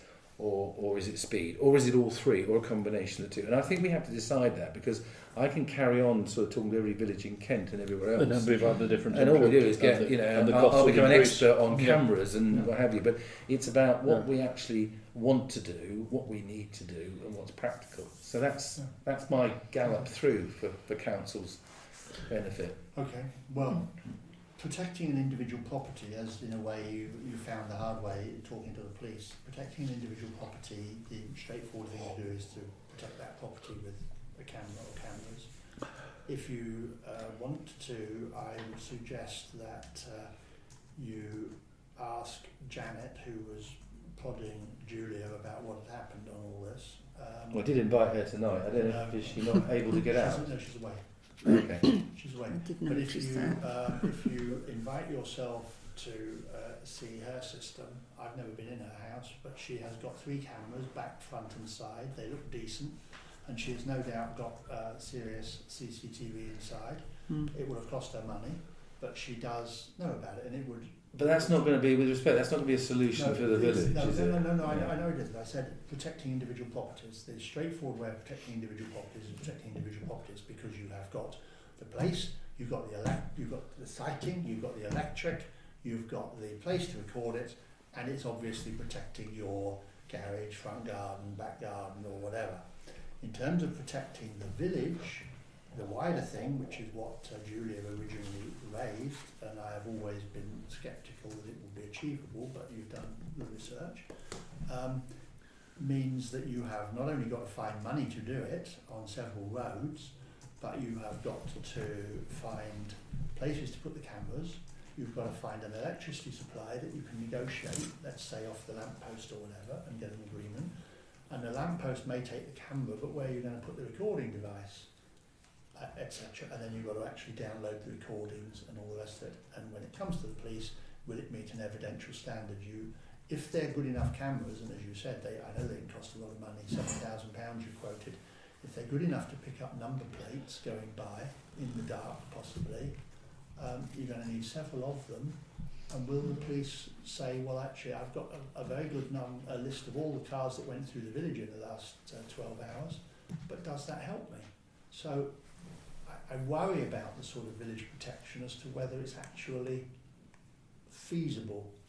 I mean, we know that the police, of course, run ANPR cameras where they want to be able to find out where a particular person of interest is and whether they've driven into Maidstone or Gravesend or whatever, and they're of course spending very large amounts of money on it. And I don't know whether you... Well, that's a Headcorn example, so they can get access to an ANPR and that's in one seconds. road going through, yes, and that's one, indeed, and that's one road going through Headcorn. We've got the B2082, which may be of interest potentially. We know that one camera went up at the Ewe and Lamb and then went away again. We don't know whose it was. But it doesn't actually cover the street, and it doesn't cover Swan Street, let alone things like Acton Lane and the little tiny roads, or down to Ruins Green. What I'm really trying to say, Paul, is, and you're quite right to raise the question, what are we trying to do? The thing about protect the village, which was what Julia set out as an aspiration in the first place, my feeling is simply that it is way outside, the aspiration is way outside our capability. Now, obviously, everything is possible if we did it, if we put so much on the council tax, or if you went around knocking on every door, as you said, or whatever, and if you negotiated with the Ashford or KCC for use of their lampposts, and we found the system by which we could actually either record locally to the lamppost, or better still, get broadband put to each camera so that they could go off to a central server, which is what the police do. Everything's possible at a level, but I'm just questioning whether it's feasible within any kind of capability that we have. Well, I think the challenge is there's two challenges. First of all, there are examples of the villages in Kent doing it, and also around the country. But what's the it now? Well, what I've just described. Yeah, well, Staplehurst have got £7,000 cameras. How many? Well, how do they record them? Well, I've got all the. I can go through that. And I don't think now is the time to go through each village and what have you, because I think the key thing is I don't feel comfortable we go back to the village and say we're not going to do anything. We have to have a rationale. It could be that we decided that we wanted to do this as a priority, investigated that, and the cost is going to be X, and that's beyond our budget. I mean, that's a fact of life. But I think that my point was, what's the priority? Is it preventing crime in the first place, discouraging the antisocial behaviour, or is it actually capturing information after the event, right, to support the police in successful prosecution, or indeed is it just connected with speeding, or is it all three? And I think what we have to do as a council is decide whether or not we have any interest in pursuing any of that, and if so, what's the batting? Where does it help speeding, by the way? I never quite understood that when you raised that one. Are these cameras going to be speed cameras as well? Well, they can. Yes, They could be. They can be. That's the whole point. I mean, you know, That was the message originally, wasn't it? Because it was actually, where do we put them? I think it's a pity this has come That up. was Sid's. I think it's a pity this has come up at 10:20 in the evening. I don't think we're going to be able to make a decision at this point because I think there's too much to discuss within it. And you may not like this, but I'm going to propose we try and get it higher up the agenda next month. And when we're not getting to the end of the meeting, and try and reflect on it over the next 28 days and come up with decisions when it's higher up If the we do agenda. that, Alan, that's a good idea. But Paul, I think what I'd suggest is you've done some research. If you write that research up and send it to us in advance, we can read that stuff so that we're then more in tune with what we think the issues are. But I don't think we're going to make a sound decision. A sound decision. No, we're not going to get to a decision. We're really only just think. the question. No, please. No. I think I was just going to say. I think Alan's point is a good idea. And because I don't think we're going to. No. I'm beginning to lose concentration. How many options do I offer? 3. Who's your friend? What is the crime rate like in Wittersham comparable to other villages? Do you know that? There was a garage broken into just next to you, wasn't there? Indeed, a couple of days. Well, right next door to Janet's. And when she comes back, Lula said, we do need to see if she'll have anything on her CCTV. The trouble is, it's round the corner. So unless the van actually came round and cased other places, it won't be on her system. Right. Was it generally known that Nicholas kept good wine in his garage? I mean, was it an inside job? It's not Nick at all. You've got the wrong one. It's Nick's neighbour. Oh, Just a reminder. Wilkinson. Yes, we shouldn't be putting it on record. Okay. It wasn't Nick at all. Okay. Well, I just assumed because he posted it. No, he just was passing out the news. So we agree we put it higher up the agenda and have. Right, okay. That's Well, I'll put together Thanks, Paul. a short briefing paper, remind us of the options, and then hopefully that means that we can. And it goes on the agenda. We can give people in the village. And possibly, if we come to any kind of a general conclusion at the March meeting, it may well be worth using it at the April meeting of the village. Sure, good idea. I think that's a very good idea, particularly as one of the other things that doesn't necessarily have to be an alternative but can be part of it, is the whole speed watch thing. So we get people saying we must do this, and then when you ask for volunteers for speed watch, we just don't have anybody stepping forward. Yeah, really to do that. I think this seriously would be a very good use of it at the village. Okay, good As, point. Yeah. Okay. Right, on we go. Good. Anything else On highways, I mean, Yvonne can add to this, but I successfully reported a pothole that got repaired within 48 hours. I was absolutely amazed and impressed, given that they were trying to fix a leak at the same time. We thought they had a bit of spare, and they filled in the pothole. It was a big one. What's public rights of way? Before, can I just say something else? Go on. I've had an email from Andrew Deeks, just up the road, asking if small posts can be put between the War Memorial and the cutting room on the grass verge to stop vehicles parking and churning up the grass verge. Like they've got it by the War Memorial, I intend to do. Would stop people parking on the grass. Well, I understand the point he's making. I think we'd have to ask Kent about it, wouldn't we? That's what I said. Is this people using the cutting room? Yeah. Well, surely the first port of call is just have a quiet word with the cutting room. But and it's, say, before that as well, it's apparently big things. well, each car has a registration number, so we could surely find out and just put a polite notice asking people not to park there as the first action. Ironically, I probably use ironically wrongly. The person in 3 or 3A, the house that's set right back behind the big grass, I can't think of his name at the moment, he's been on to me a couple of times. He said that the reason he needed the mirror across the road, which is being questioned, is because the people who park at the outside the cutting room mean he can see down all up the road. And of course, the strange, ironic point there is that if they're not on the grass, they're even worse. I mean, I'm not saying I don't want them on the grass. I don't particularly want them there at all. But you know, when we come in to drive down the street, the more they park out, the more we're on the wrong side where you can't see round the bend, and the more difficulty he has coming out of his drive.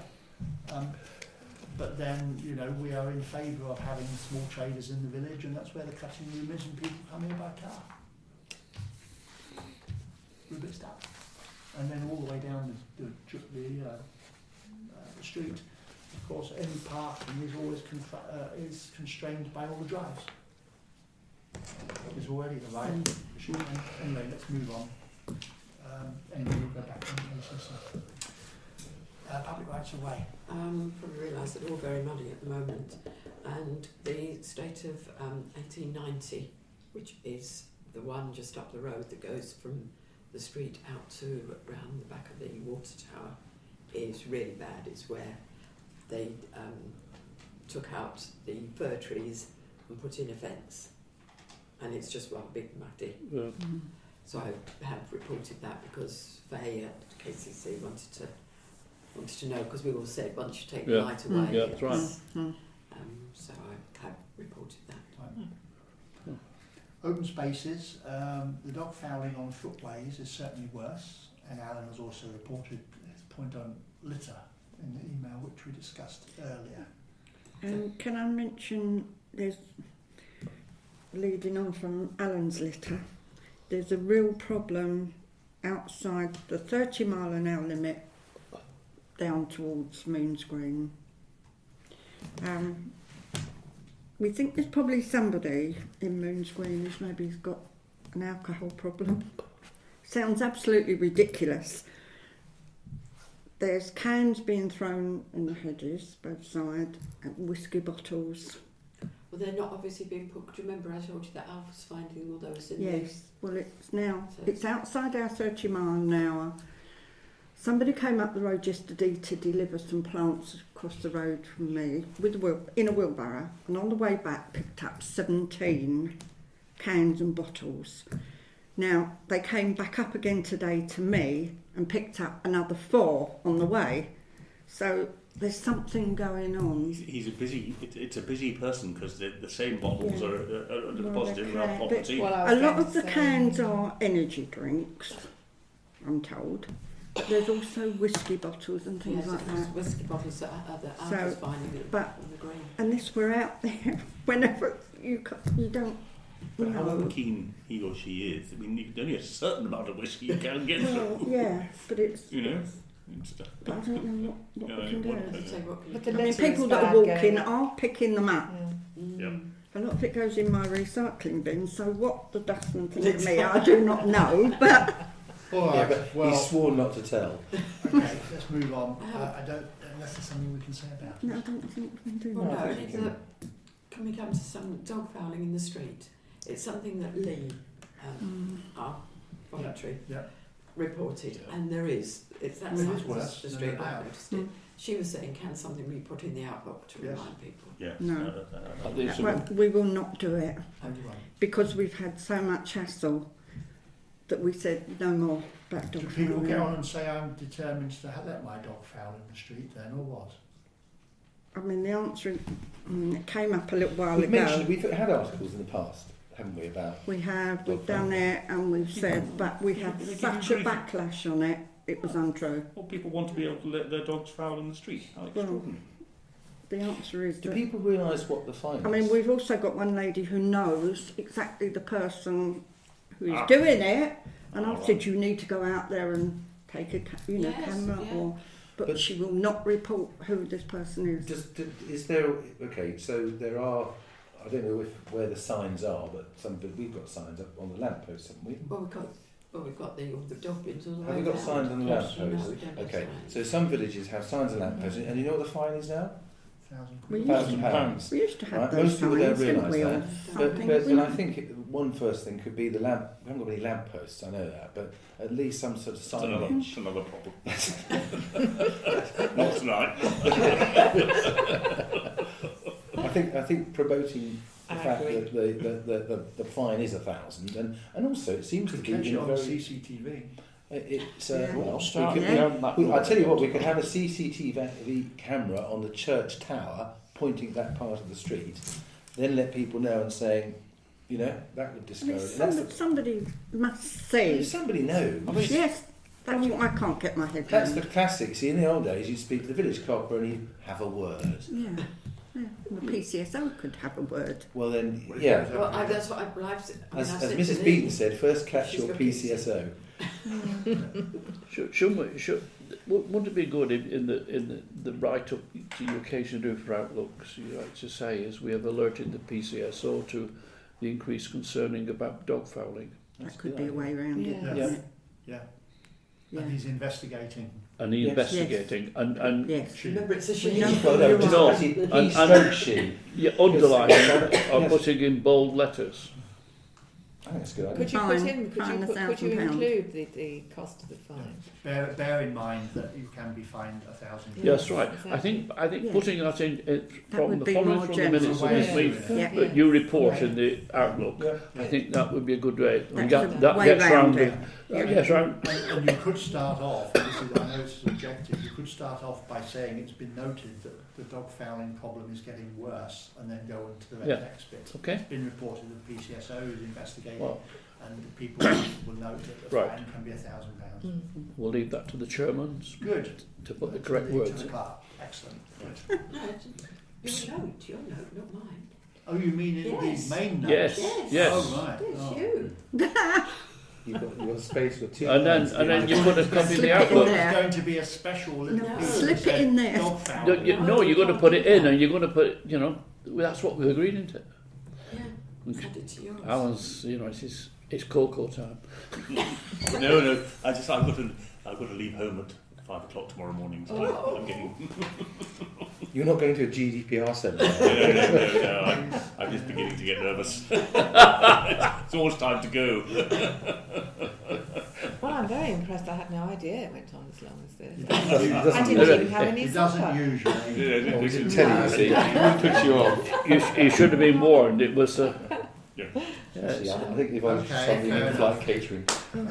Next one is cemetery and churchyard. Just to report that I haven't contacted John Collingwood. We think he's away for the winter, we're certainly away for January. Did you try the number? Yes, but yes. Still yeah, nothing. Okay. Yes. So We that's need him ongoing. because Email's an international service. Yes. Yeah, it just He it's doesn't bounced answer. back, emails are bounced back, and there's no reply But on take the them with him. mobile. Right, we know about meetings, items of information. The next one, a very brief one for me, is Community Transport Subcommittee that I went to yesterday in Tenterden. It's a new subcommittee, two town councillors, two members of their staff, the head of the Tenterden Social Hub, which we heard about earlier, which is the new name for the day centre, and two members of staff from Ashford Volunteer Centre, plus me. I was included at my request when I heard about it because of Voices having an interest in community transport. I'd been off previously to KCC's seminar with Roger, and I've been to an NHS thing with Judy about trying to get an interest in people going to surgery and what have you. Not a great deal there, I'm afraid, except to hear that Ashford Volunteer Centre has over 30 volunteer drivers on its books that take people to the doctors and the hospital. £2 a booking fee plus 50p a mile, but the mileage is for the volunteers home to home, so it's expensive unless you're in Ashford already. Yeah. The key, if we wanted to do it here, would be to have Wittersham drivers, so at least they don't spend 10 miles before they pick the person up. And they're all CRB, DBS checked and references and that. We could equally just do it ourselves, but Judy has been a little bit reluctant. She knows the volunteers who already do it on a quiet basis, and she's not sure she really wants to do an organised system. It's tricky. Tenterden Social Hub is trying to do a minibus service, which I've reported before when I went to see the lady. That's still on. They're trying to get money for another minibus. Efforts are being made to run a survey. They wanted a survey in the village, and I said, well, you know, it may be possible to get a leaflet into Outlook, but I'll have to ask. And then they went off that idea, and they're trying to get Tenterden to do Homewood to do a survey in High Street, I think, using the kids. they think KCC will give them some grant funding if they can get a service together, but they've got to get on with it. And the last thing there is the Meals on Wheels service. This just came up alongside the rest of it. That's being rolled out to villages now. I alerted Julie this afternoon at the Pancake Day. Rolvenden has now registered enough interest from individuals to be included. If Wittersham wants it, we're going to have to get enough people to say they want it to make it worth doing. You can elect to have your Meals on Wheels any day, Monday to Friday or days. It's £7.50 a day. I've suggested to Julie she can promote it at the monthly lunch club next week, which she says she'll do. Keep life going. To register, we've got to get enough people before they can have it. Talking about the... Okay, that's all on that. The next thing is the clerk on UK Power Networks. Well, I mean, it was just interesting. I didn't get a full English breakfast, by the way. It was just your coffee and Danish. Oh, but it was Danish. But it was an interesting, very interesting, obviously very knowledgeable people, you know, an engineer there. And as I say, Mick was there. I didn't see him. He didn't see me. We were sitting at tables next to each other. Yes, very well run, very interesting. You know, into Danish pastry. That's what it was. I did mention the pole. I mentioned to the engineer personally about the poles, and they have to be 30 degrees, more than 30 degrees lean before they. And I can't believe that, because 30 degrees is like this. Yes, that's right. Before they what? Before they do anything. Before they can be bothered. 30 degrees. Because that was, isn't it? They're blooming good poles if they can stand 30 degrees Yeah, before just they thinking. fall over. It wasn't the temperature, was it? But I did say that I would take a photo. Well, I had somewhere I've got a photo, but I will take another photo of the one that was causing my concern. And I was sent Good stuff. you can report. They've got a new website up and running, and they've done lots of tests on it, but it's very good. So yes. Good. I've got one other item to raise, which wasn't on the agenda. Illegal encampment petition. I sent an email out, and Alan, thank you very much, replied straight away, sharing my anxieties. My thoughts were, I'm as anxious about illegal encampments as anyone, but the petition, as worded, was just to say that any trespass is a criminal offence, and that's fatal because you know, trespassing technically is almost walking up someone's garden path without an invite. That seems crazy. That's what it said. I was personally, I was very, very surprised at it and wondered if it was actually genuine. Because it's not that difficult to hack someone's email and then spread it all out. Did anyone check with Mike that it was genuine? Well, it's an interesting point.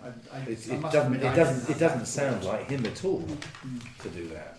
It's really out of character. Well, the interesting thing was that you didn't see this. Another councillor immediately responded to him saying, yes, this is Tory party policy, it's the Irish solution, and I've signed it as well.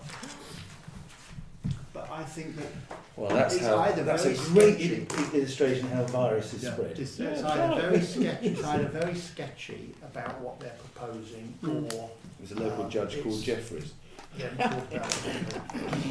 Okay, does anyone else have anything else to add for information? No. Good, thank you very much. I'll close the meeting. I'm sorry it's taken so long, but it was a long agenda and quite a meaty one.